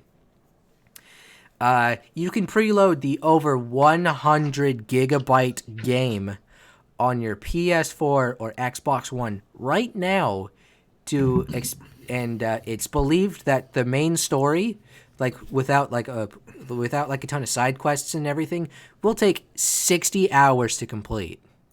100 gigabytes? Wow, that's a lot. Ooh, actually, let me get a confirmation on. Woof, that's a hefty boy. Yeah, like Red Dead Redemption. Oh, go ahead. Red Dead Redemption 2 release date launch trailer. The file size, however, this is quoting GameSpot.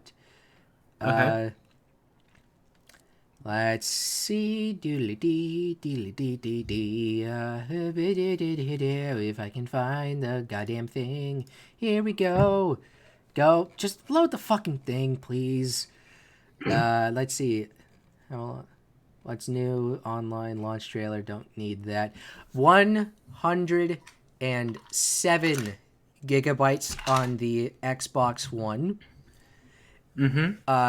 Red Dead Redemption 2 is about 99 gigabytes on PS4 for preloading. What that system is And this played is on? without DLCs. This is without like the DLC stuff, but Okay. I'm reading this directly from GameSpot. Red Dead Redemption 2 is set for release on October 26th for PS4, Xbox One. You can begin preloading. Preloading began this Friday the 19th. In terms of file size, Red Dead Redemption 2 is about 99 gigabytes on PS4. Red Dead Redemption 2 isn't far off now, but you can start getting your console of choice ready even sooner. I'm Tony, and this GameSpot news update is ready to Xbox draw. owners, meanwhile, You can also I just preload noticed Red that there's Dead audio playing. Oh my god, so sorry about that. I just noticed that there was Lord. audio playing from the website. Thanks. How about we just let videos play at our own will and not autoplay? That would be nice. But Xbox One owners, Autoplay is ass. Xbox One owners will need to have 107 gigabytes of memory on their system to install the game. Yeah. I mean, yeah. like, is this gonna be... Yeah, I mean, don't get me wrong, I'm pretty sure it'll be a good game, absolutely. But, like, damn, do you really, like, does it really have to be bigger than Smash Brothers Ultimate? And we don't even know what the file size on that game is. Yeah. Well, the thing is, that's on a Switch, and I don't have a lot of space left on my Switch, so...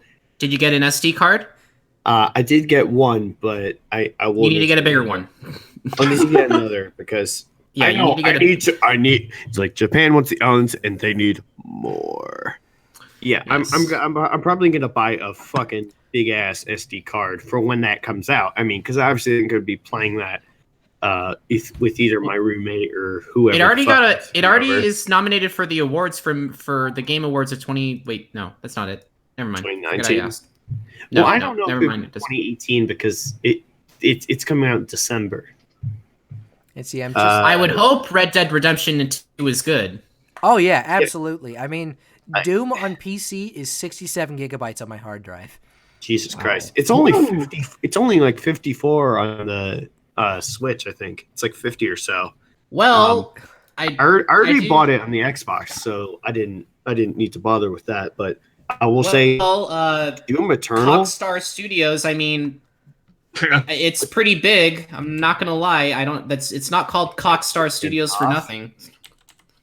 But I do. Well, I didn't play the original Red Dead, but I do kind of generally understand the story because I've seen this channel, Outside Xbox, and Outside Extra. They're a brilliant British channel. They make a bunch of entertaining videos about stuff, video games. I recommend checking them out.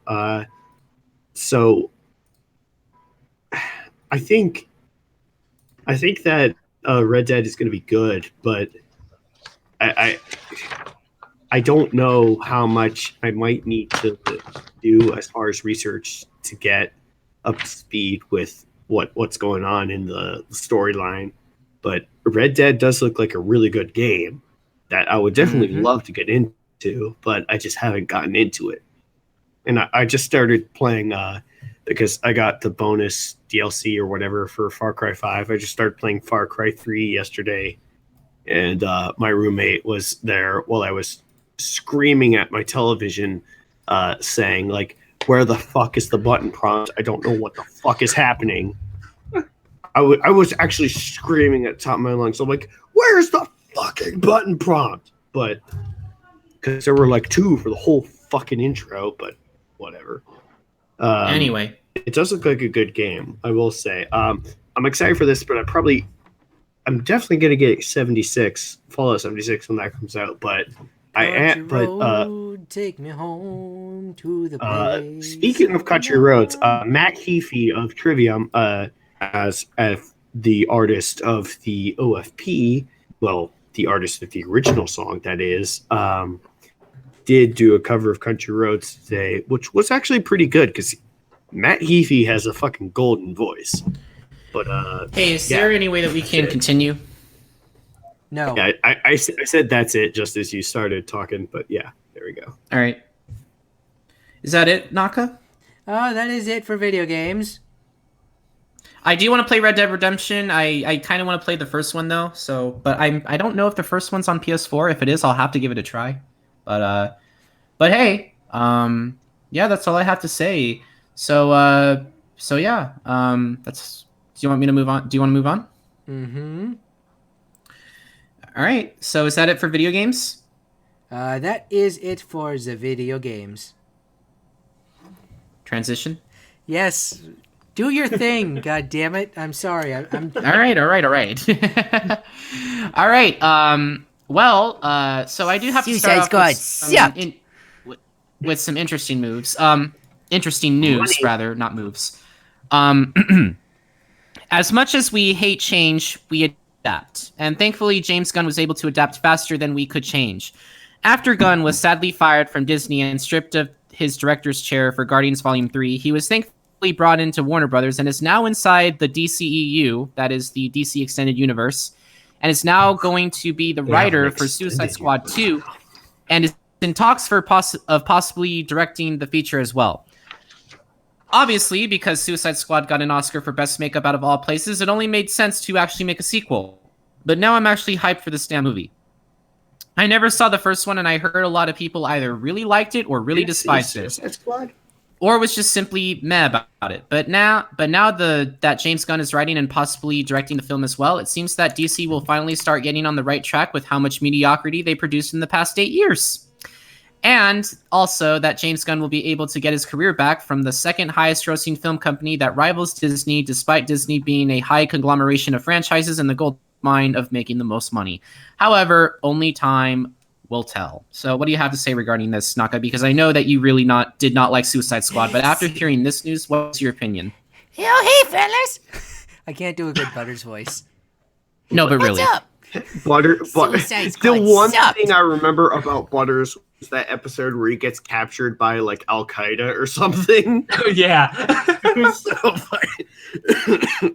Hopefully, Suicide Squad 2 is actually good. That's what I'm hoping for, and that's really all I have to say because Suicide Squad sucked. Yeah. I don't know. Scarfy, did you not see Suicide Squad? Sorry about that. I was busy doing something. No, I did not see Suicide Squad because I heard it was not that good. Basically, Suicide Squad was it had a lot going for it, but ultimately there was a lot that the movie just kind of fell flat on. Mm-hmm. Like the action scenes were good, of course, because those have been things that we've taken for granted nowadays. But just the storyline was just a bit contrived, and it just kind of just the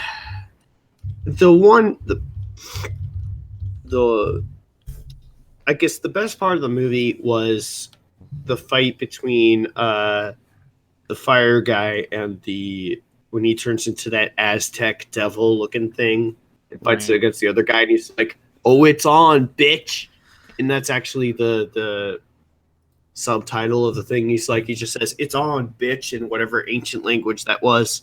And that was the best part of the movie in my mind. But other than that, it was kind of mediocre, and I'm hoping that they can redeem themselves with the second one, because I want to give DC movies a chance, even though I am more of a Marvel fan. But I want them to give DC kind of movies a chance, a fighting chance, because they've not really done that much of a great job besides Wonder Woman, which was a great.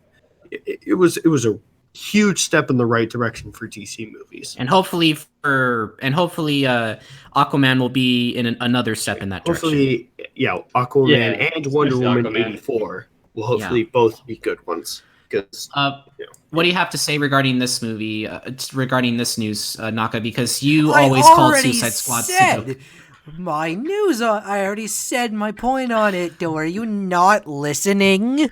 All I heard was Butters. I'm sorry. When you talking Butters, and I don't hear all. That's all I can think about. Butters. I actually used my voice and said, this change is hopefully for the better, and I hope this movie doesn't suck as much ass as the first one. And I hope the director does a good job. That's basically what I just said, except with a couple of different words. Anyway. There you go. Anyway, Kyle, what do you have to say regarding this? Pretty much you and Krüz pretty much nailed it around the head. But yeah, I mean, I've seen the original Suicide Squad, and as Krüz mentioned, there were some things they could have done better. But with this latest news of Gunn coming on and joining the project, I expect good things. I may want to see it, but knowing my sister, she'll probably be dragging me to the theater to see it. Yeah, I think, Scarfy, now is the time to bring back my quip about DC meaning develop characters. Yes. That was my famous quip. Developed characters. Yeah, for those of you who don't know, we call DC. Yeah, we call DC the DCEU developed characters because they don't have really good character development. No, DC. Wonder Woman was the best thing that they did with that. Granted, of course, they could do so much better with it, but Wonder Woman was a huge step in the right direction. Hopefully, they can continue that with Wonder Woman 84, which I'm like, so you're jumping from World War I to the middle of the Cold War? Okay. I might need a little bit of reasoning with that, but I'll go with it, I guess. That's all we can do. Let's move on to boring generic movie. Oh, I think was better. I think you mean boring generic movies because oh my god, like these movies. I have to address the elephant in the room, guys. These movies suck. Like they're so lame. Like I fall asleep. Just this trailer is probably the weakest out of all the trailers I have to offer.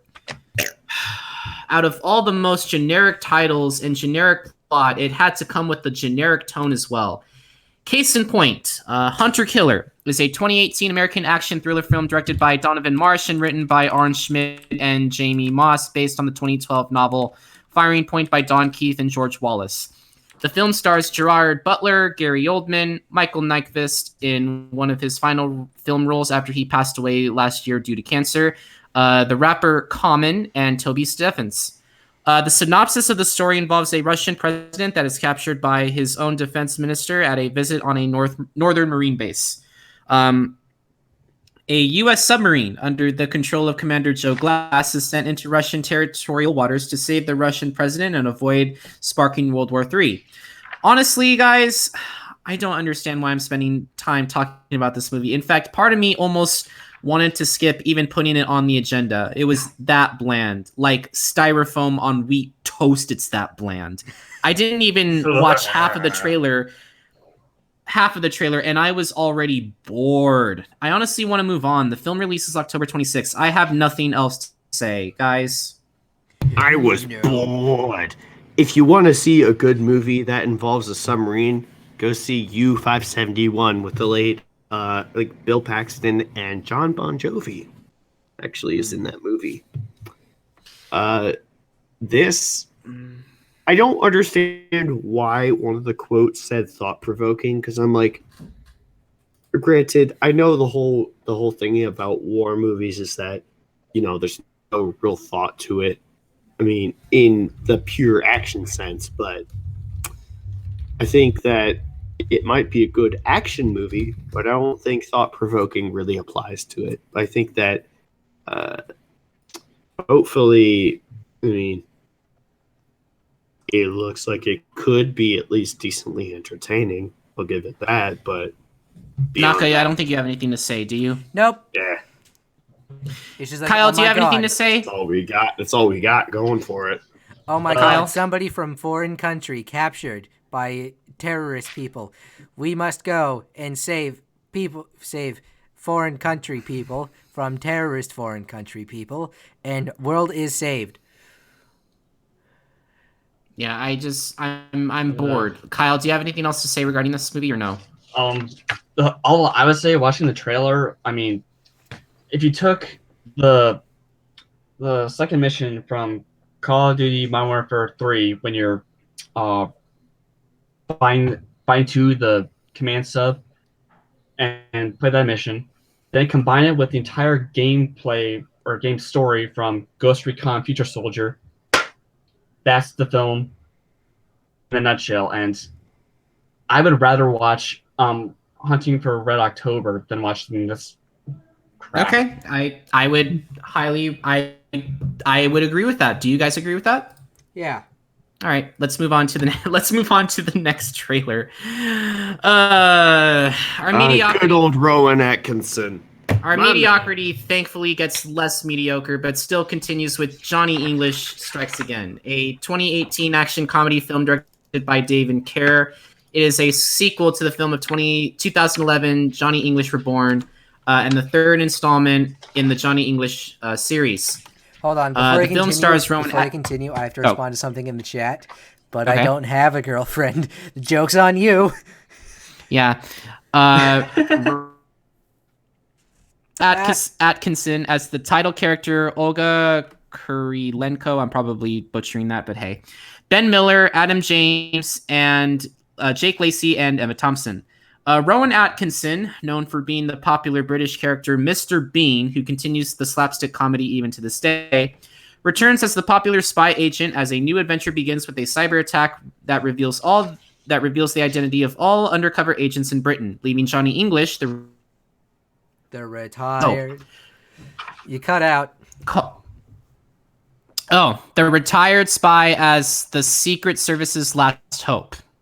Called out of retirement, English dives headfirst into action with the mission of to find the mastermind hacker. As a man with few skills and analog methods, Johnny English must overcome the challenges of modern technology to make this mission a success. Looking back on the past two films, Johnny English has been known for staying critically receptively in the middle of ratings to get the audience to laugh. Nothing spectacular, but nothing necessarily bad about it either. Unfortunately for me, I have not seen the other two Johnny English films, even though I heard people who have seen them said they're okay. However, the problem with Johnny English is that they're also forgettable. They show up, intrigue you, and make you laugh, then disappear, never to be seen again. I don't know anyone to have known these films. I don't know a lot of people who keep it with them to see in their collection. But they exist. I just wish they worked a lot better on these films to actually be really cool, considering the fact that we have a film like I don't know, Kingsman: The Secret Service, who did the classic film spy comedy a lot better. And I'm not saying Johnny English is bad. I'm saying that Kingsman did it way better. But hey, the film exists if you want it. The film released in cinemas in the United Kingdom on October 5th and will be released on October 26th in the US. Thank you for pointing it for... I was so generic that I forgot to change over the screen. Oh, really? It was so generic. Hunter Killer, it will do that. Hunter Killer. Like I said, Hunter Killer, the Hunter Kill. Like I said, these films are so generic. And I'm like waiting for next week's films because those are so much more interesting. I'd rather watch Halloween 3 than Johnny English Strikes Again. I'm sorry, Johnny English Strikes Again, but I'm not a fan of your movie franchise. You know, people enjoy them. I'm not saying they're bad. I'm just not a fan of them. I'd rather watch the shittiest Halloween movie, though, because at least I can make fun of that. I'd rather watch paint dry while keeping an eye on grass growing, watching Mr. Hulk. You better keep that eye on the grass, Mr. man, T, Hulk Hogan will take over your house. No. I'd rather watch paint dry while keeping an eye on grass growing while watching Mr. T, watching Mr. T, Hulk Hogan, and Chuck Norris file their taxes. It is that boring. Anyway, in slow-mo. Yes. Is there anything that you want to say regarding this movie, Krüz? Nope. Oh, sorry, I hit my mic. I think the last or only Johnny English movie I saw was Johnny English Reborn. Yeah. It had its funny moments, and not to say forgettable is not always meaning that the film was bad. That's usually a common trait among action films because not many action films stand out. Like, say, Skyscraper, it was a good action movie. Dwayne Johnson did a great job, but it's not memorable.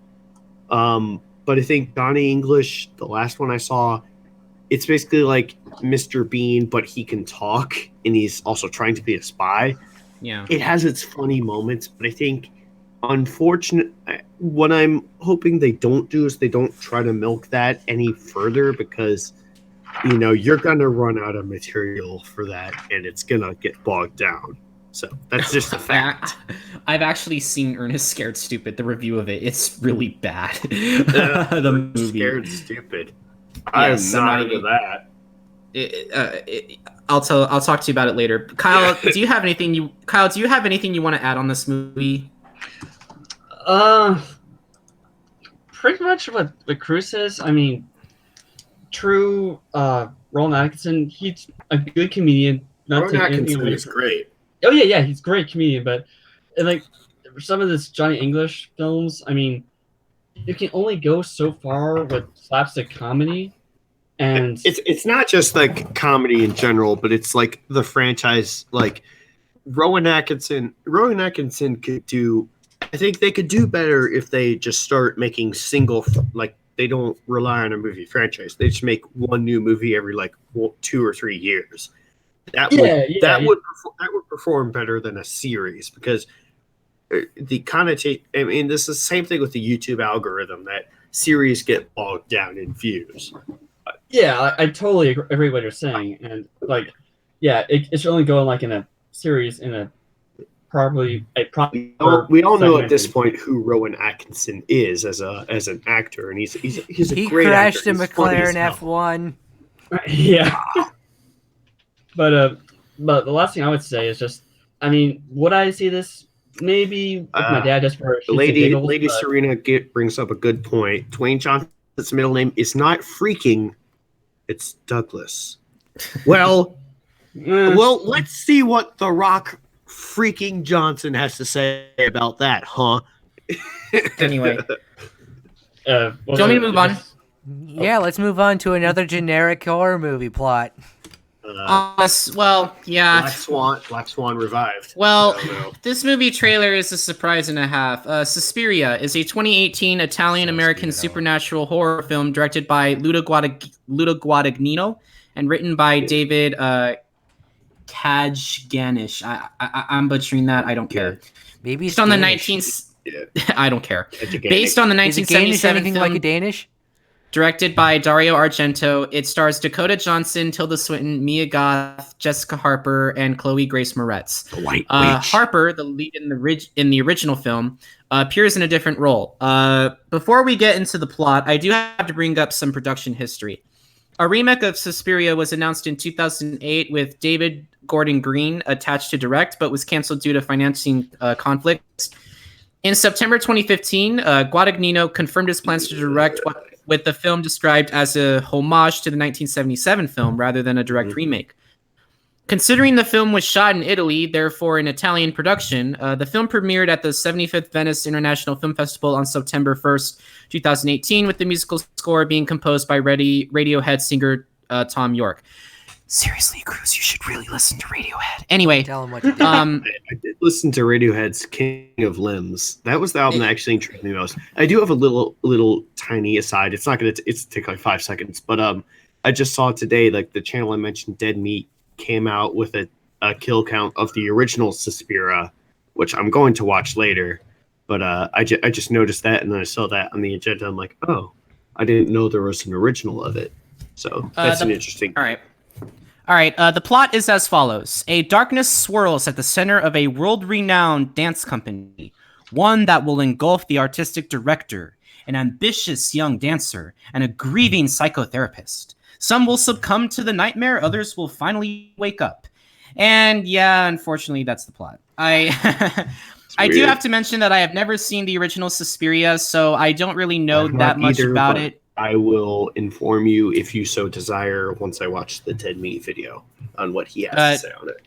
Nor do I know if the remake is going to be as good as the original, but considering its tone and cinematography, there is something you should know about the movie, and that's the director. Luca Guadagnino is an Italian director, has been known for directing some pretty good movies, with his best works being A Bigger Splash, but his recent most well-received work was Call Me By Your Name, which was nominated for Best Picture at the Academy Awards of last year, and won for Best Adapted Screenplay. So I'm intrigued, but a bit skeptical on how well this film will do. And also a little sad, I know very little about it. Hopefully it will capture the audiences as its predecessor did. However, only time will tell. It is scheduled for a limited release by Amazon Studios in Los Angeles and New York. So that means it'll be mostly in the LA and New York counties. I don't know if the movie will be in other states, considering that it is a limited release. Therefore, you might have to look online to see if the movie's playing. But however, after that, it will open wide in the United States on November 2nd. It will also be released. It will also be released in the UK by November 16th, 2018 as well. So yeah, out of all the trailers, this is probably the biggest one that is the most interesting out of all of them. And what do you have to say regarding this, Naka? Which one do you want to go for first? Naka. Again, it just seems like a generic. Again, have not seen the original and don't know anything about the original, but it just seems, this might just be like, at 77, it probably wasn't that generic because, it's 1977. But nowadays, we're just like, oh, it's a darkness that, it's going to consume some and it's not going to consume others. And then it's going to consume all. It just kind of seems generic to me. But again, I have not seen or heard anything about the original. And then once I do that, I can actually see what the original was like from 1977. And then I'll form a better opinion after that. Yeah, of course. So what I can do is link you guys. What Dead Meat does with kill counts, it's not a summary of the video. He does it. It kind of is also kind of a review of the video. He focuses on like the deaths that occur in it, but it gives you an idea of what the film's about. This reminds me of a film I did not see, which was Black Swan, because it's kind of a similar premise of like involving dance and horror. The White Witch is in it. I don't really know what else to think of it, because with horror recently, we've been privileged to have films like The Conjuring and then Hereditary, which was really fucking good. That was an excellent movie. So I don't really know how this one's gonna go, but I mean, with horror films, I'm really willing to give it the benefit of the doubt at the end of the day. And as for you, Naka, I already said so. God damn it! I keep doing that. Is that gonna? Is that? Are we gonna? That's actually gonna be a shirt. Maybe. Are we gonna make a T-shirt out of that? Don't quote me on that. We totally should. I think I made. You know, I look at her art, and I wish those T-shirts that we're wearing were real. Mm-hmm. But anyway, do you have anything to say, Kyle, regarding this movie? Yeah, pretty much knock a nail on the head. I mean, I would agree with him. I'm gonna plan to watch the original first, before, so I have some understanding. Then maybe watch the adaptation. Okay. Well, do you want me to start with our coming attractions? Woof. All right. Naka, do you want me to start? Yeah. Sorry about that. I had to get something off to somebody real quick. Okay, but I'm good to go. Let's go.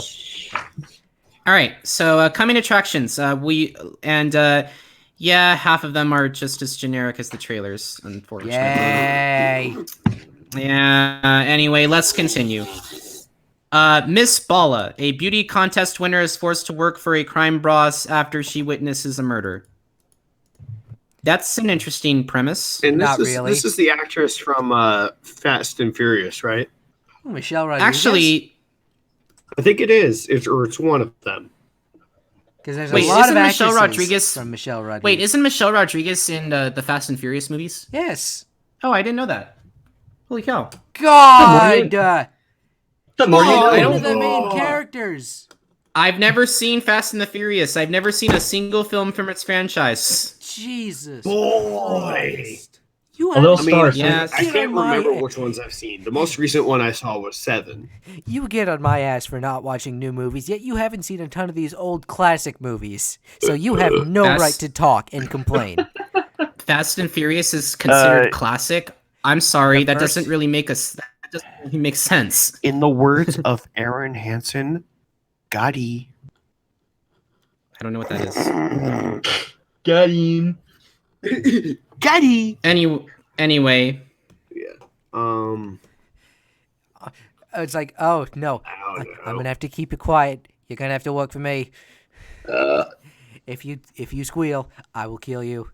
I'm gonna whack your whole family. Really, it's generic. Anyways, it's generic. I've seen the plot before. Cody is screaming at you. Let's move on to the Stanley Parable. I mean, Jonathan. Really? Parable, perfect. Me? Really? Wait, Kyle. Before we move on, did you? Oh, well, never mind. Sorry. I was gonna ask you about Miss Bala, but nothing interests you. It seemed just like the film Four Brothers, except it's about 2 girls in a key awesome friendship.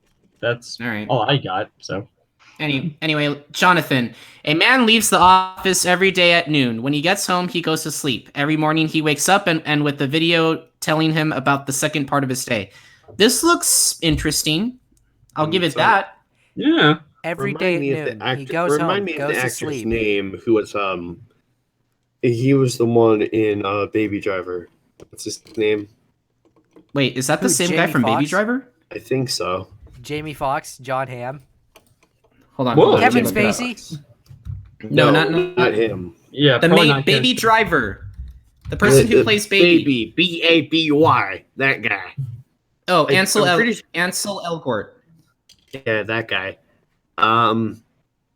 It kind of reminds me of another thing I didn't see. It was a movie with Colin Firth and some other actress, where the woman's memory resets after one day.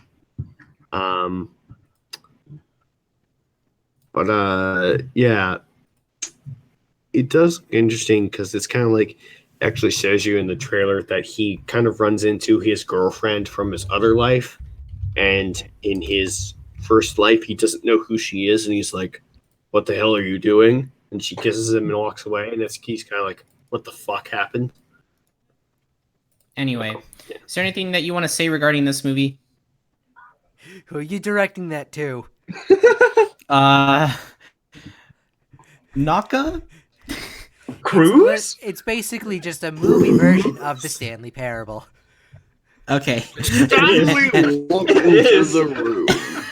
And as for you, Kyle? He went to work in and Office what 427 every day, where he got orders to push buttons in exactly which order,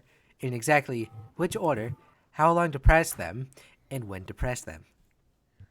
I love. And as for you, Kyle, is there anything you want to say regarding this one?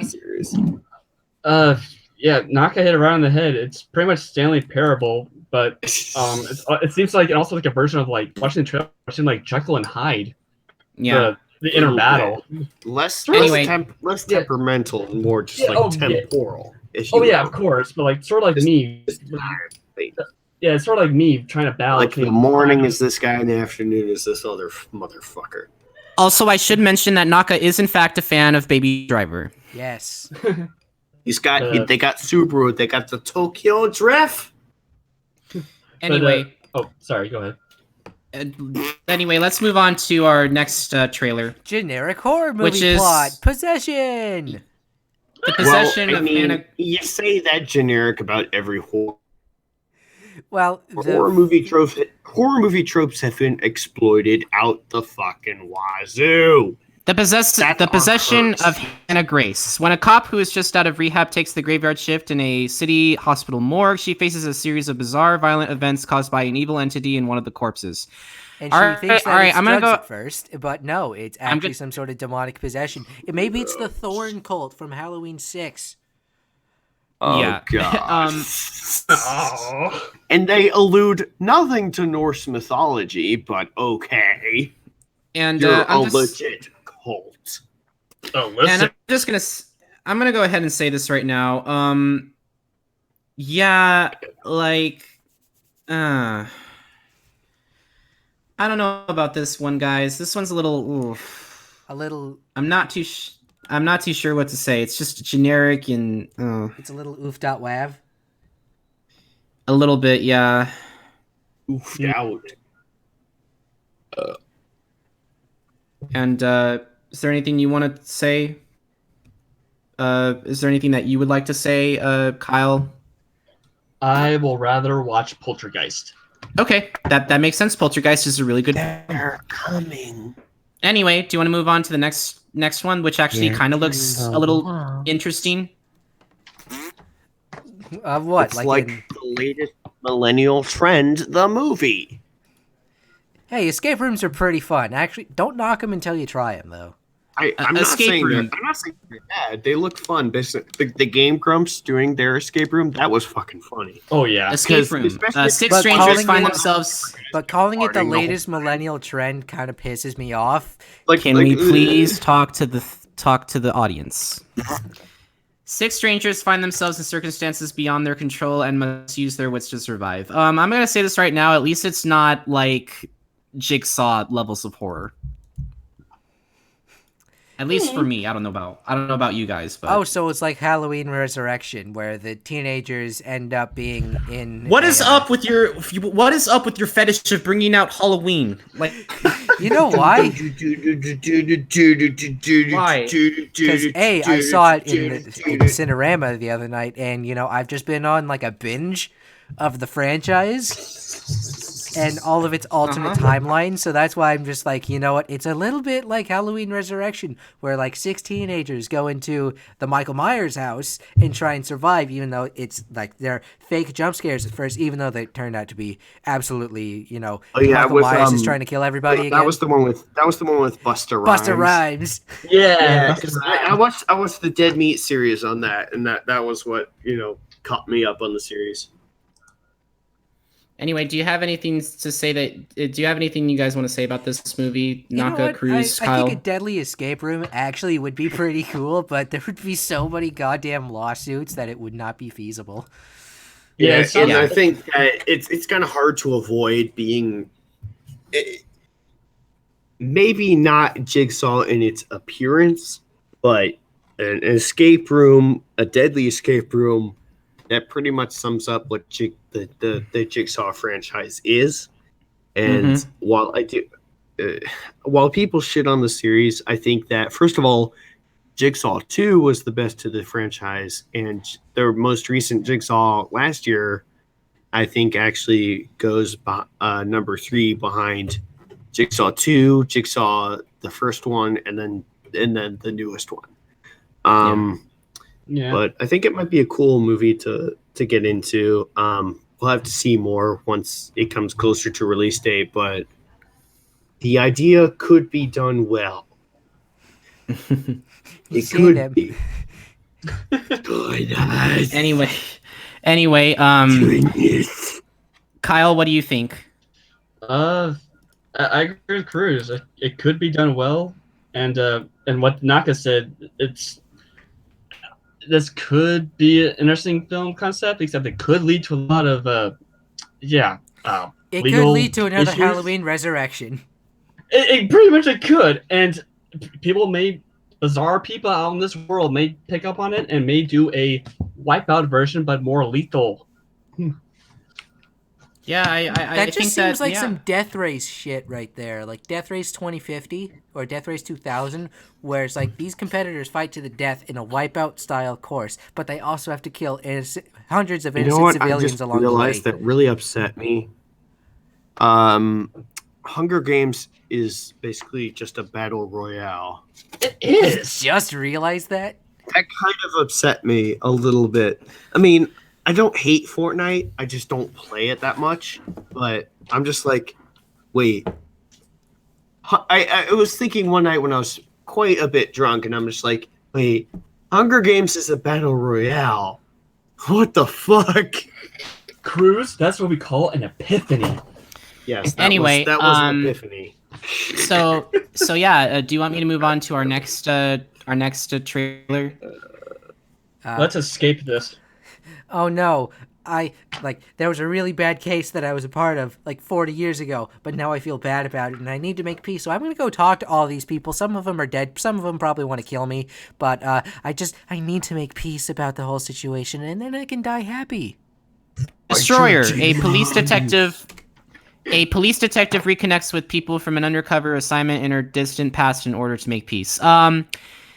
I do believe what the critics are saying about Nicole Kidman's character, at least.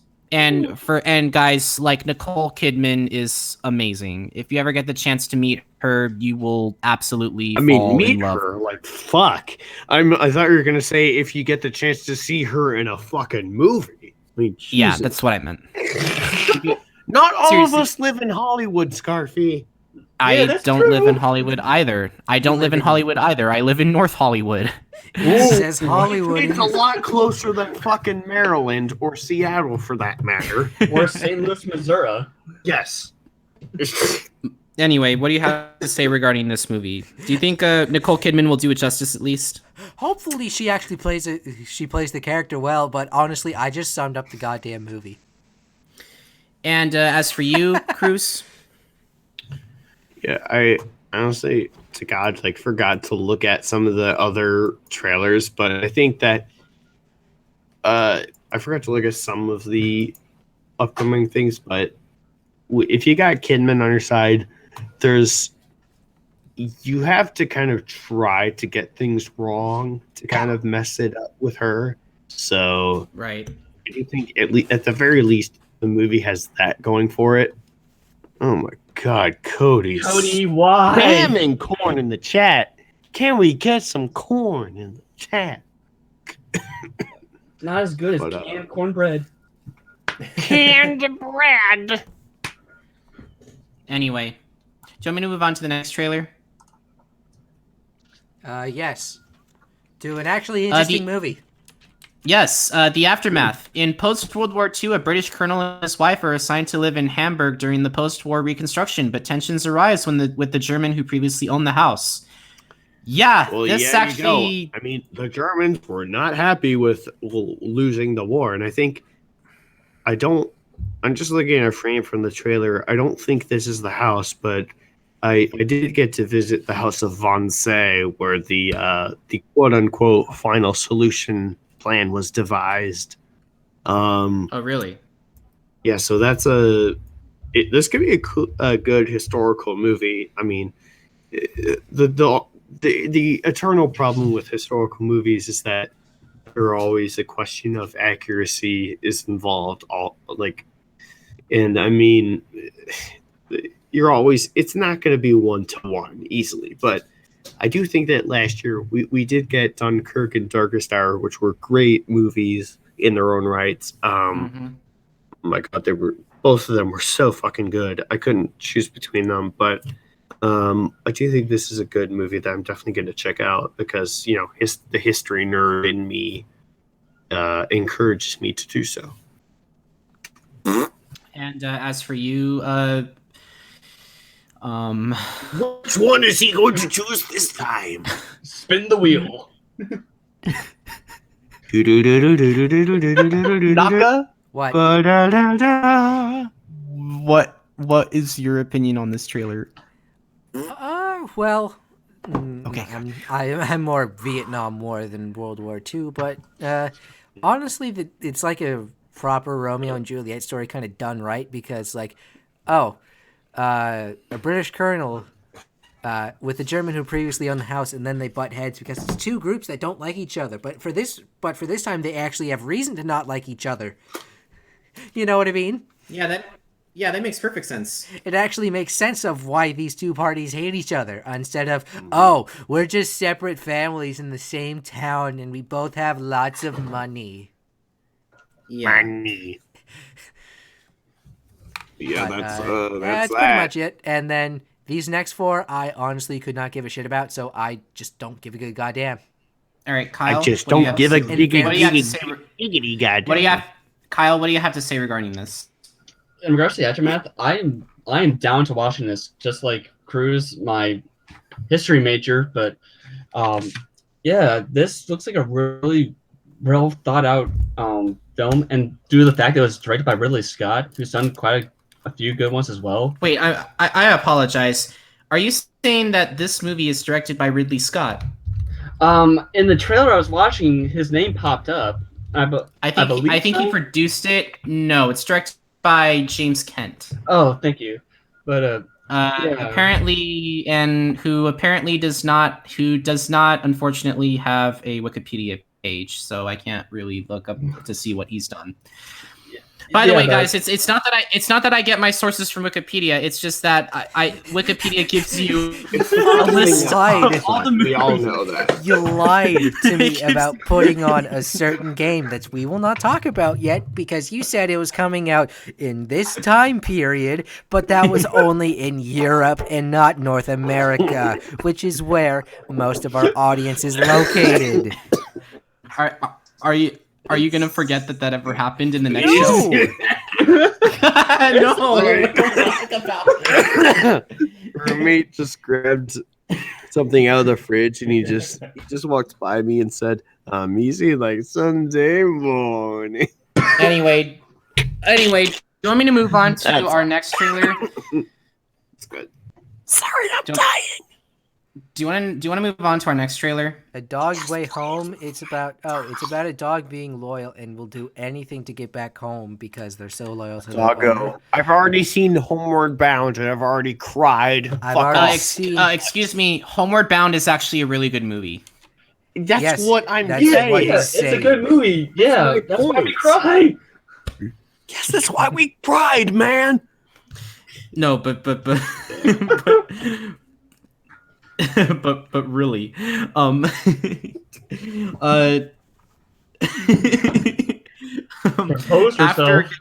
after getting separated from their owner, a dog travels more 100 miles in search of her owner. Are you okay? We broke Dorothy. I really don't want Naka to tell want him to what? to tell the chat where I got the source from. Hold on. Let me go to my Google Drive for a second. No! No, don't. What is this? Let me go to the weekly document that I edit for my agenda piece. No, what are you doing? Naka's acting like Cole Phelps from to a game that was originally slated to be on here. No. Oh no, he done did it now. And because he got his source from Wikipedia about the release date for Project High Rise, it was supposed to be on the original agenda, but after I actually used my brain and figured out that the release date is November 13th in North America, I was like, you're stupid. Wow, I thought you would say you're stupid. I get it. But anyway, but yeah, a dog's way home. Literally, I'm leaning on the back of my chair, so if I sound far away, you understand. A Dog's Way Home is literally a remake of A Dog's Purpose. If I sound far away, I'm hiding my face in shame. I do not give a good goddamn about. I this don't know movie. what's going on, but it's funny. Okay. And what do you have to say, Naka? I can't connect to the story because my dog has never run away. And my cat, who was gone for a day and a half at one point, but then somehow came back. That was a very interesting time, but that was like 2 weeks before he died. I can't picture you screaming Tucker into the wind. The closest we had to my dog being lost was I took her out without a leash, and we have a golf course in our backyard. We have it's the green of hole 5 of TPC on she just bolted out, and I came and I was like calling her name, and she came back. Her mouth was green. She had gone off and of course done the stupid thing, which is eat goose poop, which is of course very much prevalent on that golf course. And I'm like, oh fuck. I mean, I always have to save my dog from danger because I picked her up one time, and she had a yellow jacket on her paw. I smacked the fucker off of her paw, and yeah, she still got something, but yeah. Anyway, that happened. But yeah, Homeward Bound is awesome. I love Homeward Bound. Do you guys love Homeward Bound? Absolutely. Yeah, all the way. Naka, do you like Homeward Bound? I can't really connect to the story is the thing. Yeah, well, I mean, my dog doesn't really run away, but still, it's like. Well, the characters have good character development, so you'll be able to connect. The complete 3 different personalities eventually coming together to survive. Ultimately, was that was the whole thing of the movie. So, can we just agree right now that this one we can skip? Yeah, 3, 2, 1, skip. Okay, actually, can we just skip the next 3? I don't want to talk about them. No, we have to talk about them. All right, fine. Or maybe at least the last one, because it's all right. So we do have to talk about this trailer. The Kid Who Would Be King. A band of kids embark on an epic quest to thwart a medieval menace. Hey, Krüz. Hey, Naka. How'd you learn to drive like that? What? He doesn't even know how to drive. Well, he was doing very well last night. Maybe someone around here gave him lessons. Remember, they said, how'd you learn how to drive like that? And then the girl's like, Mario Kart. I wasn't sure where you're going with that, but I don't remember this. But honestly, this movie is so generic. Generic. Yeah. What do you have generic to say all around. What do you have to say regarding this movie? Generic, bye. And Kyle? It's reminds me of Narnia, but yeah, whatever. And Krüz?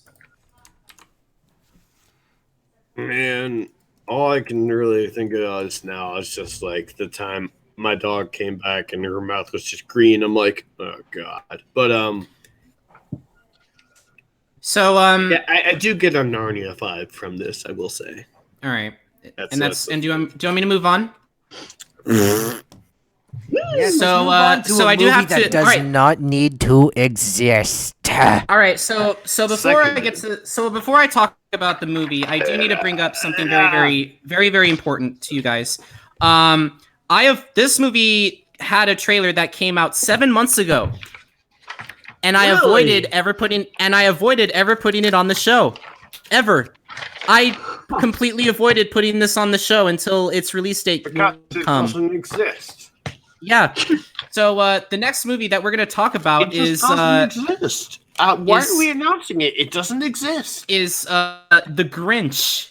Animated, it's made by not Jim Carrey. It's made by Illumination Animation, and I hate Illumination. So let's continue with the plot. A cynical grump who hates Christmas goes on a mission to steal Christmas from the people from a nearby village. Wow. Wow, so original. Nobody's ever done that before. See, to be fair, I get what they're trying to do. I understand you're trying to make it funny for the kids of the modern age, but it's not working. It's not working. Stop trying. Oh, you want to know the worst? That's not even the worst part. You want to know what the worst part is? Animated Grinch. Please. You want to know the worst part is? How many? You want to know the worst part? Let me finish. How much do you want to bet that the kids only know the Jim Carrey version and they don't even know the animated version? Maybe. That's a really bad. That's a really bad. Scary. That's extremely scary. Jim Carrey is not bad, but well, he's not bad, but it's just not do it as much justice. Yeah. As the character, Jim Carrey is a great actor, but as far as the Grinch specifically, I think the animated version still stands tall. And you're talking about the original. Mermaid agrees the Jim Carrey one is kind of. So what do you have to say regarding this one, Naka? I hate everything that isn't the original one. Like Jim Carrey, okay, he made up for the 2005 version, but it's still just. You don't want this movie to exist at all. No. Yeah, neither do I. And Kyle, I don't think you want this to exist either. This is making me want to listen to Christmas music in August. August. Yeah. Yeah. I don't know what you heard, but my roommate did have some choice words for this movie. That's really scary. The thought that the kids know nothing about the animated one and they only know the Jim Carrey one. Yeah, I mean, I've seen the animated one a bunch of fucking times. I think, even though the movie I watched the most often, oh my god, I can't remember the name of the specific movie, but it's one of the stop motion claymation ones with Rudolph. It's one of those movies. Yeah, I think. I don't know if that's. Oh, Rack Bass. Yeah, Rack Bass was the company. I don't know if that's the specific title in the movie, but it's one of those stop motion claymation ones. I think that original, stop motion Rudolph. That's my favorite Christmas movie. I love seeing it every year. All of the other reindeer was mine. Do you want my favorite Christmas movie is Die Hard. Well, that's not a wrong answer. Do you want me to move on to the next unfortunate teaser trailer that I have to announce? That we shouldn't have to talk about it in the first place, but thank you, Disney, again. Well, yes. It kind of has to exist. Because Disney. Pointless. Aladdin. A live-action retelling of the 1992 Disney film of the same name tells the story of a young peddler who comes across a magic lamp to make his dreams come true. So this carries a lot of. So I'm gonna say this right now, Disney. Why do you keep making live-action remakes? Stop. Yes, I don't understand why Disney keeps doing this. I think that here's the thing. IGN, I didn't watch their video on this, but they did point it out why the genie didn't appear in the trailer, which of course you're kind of. Here's the thing. I talked with Scarfy about this, and yeah, I agree, Cody. But here's the thing. It's not a one-to-one comparison, but you all basically, when you hear the Joker, you hear Mark Hamill's voice. But when you see the Joker, it's kind of like either, most recently, it's been Heath Ledger, because Jared Leto's Joker doesn't exist. But people have to be open to the concept that multiple actors can play the same character very well. But we haven't seen anything of what. I know it's iconic, and as is the Joker, but then again, it's not a one-to-one comparison, but that's the closest I've got. But hopefully, at least they'll do that well. What I don't want people to do, I want people to judge the movie as it is, not saying, okay, no Robin Williams, then this movie is shit, which originally would be a fair argument, but at least let them try and then see where it goes from there. And as for you, Naka? Honestly, just stop. We wouldn't have to deal with this if they stopped. That's the whole reason why they do it. They do it for money. They do it for the people that want to go see it, and then they will just complain about it not being like the original, because it'll be nothing like the original because it doesn't have the charm of the original. Yeah, we have a lot of Jokers. Jack Nicholson is one. Heath Ledger. You want to know where Mark I got the scars? I think. But I know where you got these from. Anyway, Kyle, what do you have to say about this movie? Because this movie just. If Disney has the money to make films like this, why the hell can they not make a real life film of my favorite cartoon show when I was younger, The Road Rovers? I don't know. I don't know. I don't know either, but I don't understand why this movie is getting made. I am not looking forward to seeing it, and I have to see it because I'm a Disney fan. So yeah, that's all I have to say. Yeah, that's all we should say. That's all that needs to be said. Oh, speaking of Mark Hamill, he actually is the voice of the Joker in Lego DC Supervillains. Oh yeah, you told us that. Yeah. I know he was. Apparently, Gilbert Gottfried is in the game as well as Mr. Gilbert Gottfried. Oh my! I wonder if Gilbert Gottfried is a hero, dude. I wonder if Gilbert Gottfried is going to play Iago in the live action remake of Aladdin. I hope so. Who does Gilbert Gottfried do in the Lego game? In the Lego game, it is Mr. I'm just going to spell this out. MXYZPTLK. McZipple? Yeah, whatever the fuck. But, I mean, I guess if you play the game, you recognize his voice. That's good enough. Yeah. Jafar!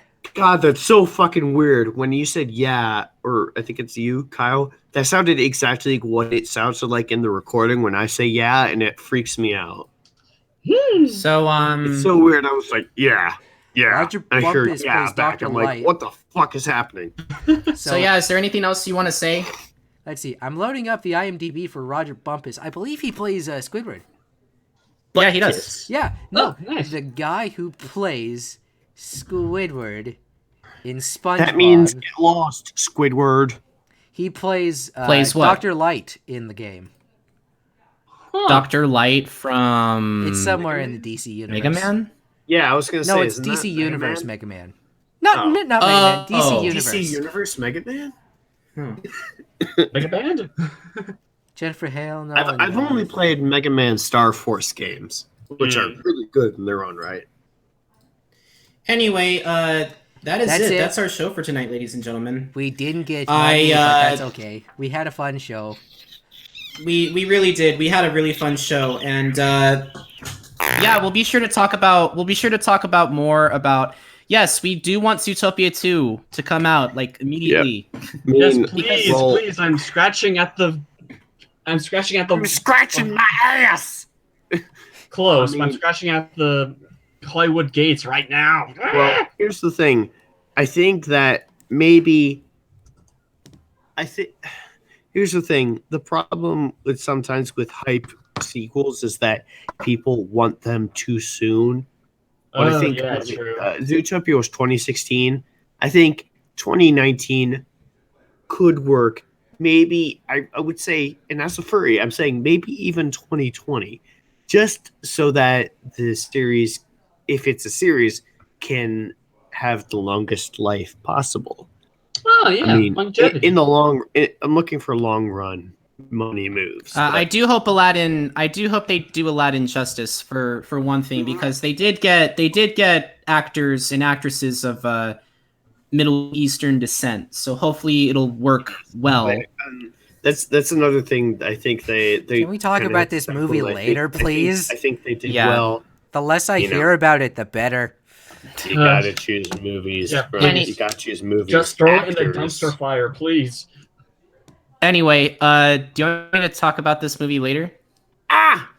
Yes, talk about it later. That is it. That's our show for tonight, ladies and gentlemen. We had a really fun time returning. Go home. Fuck off. We love the new art that we made. We got. We love everything about it. We love that Kyle was able to show up because you're cutting out. Oh, we love that Kyle showed up. We love that the show was actually better than the other show that we did. But hey, I'm glad that this show was made. Is that all we have to say for tonight? Yes, that is all. I believe that I want to go get some food. All right. Agenda. I want to go eat. We have been going at this for hours, and because of your stupid decision, this might take even longer. Your remake, I would probably be in my 40s or 50s when that happens. Anyway, guys, my name is Scarfy. Christ. I'm Naka. And I'm Krüz. And that is our special guest. And that's Kyle over there in the corner. But he needed to introduce himself. Or extroduce himself. Extroduces. And this has been next week. This has been Subwuffer Entertainment Treehouse. Stay classy, stay awesome. San Diego. Stay classy, stay awesome, and have a good night. Bye. Bye.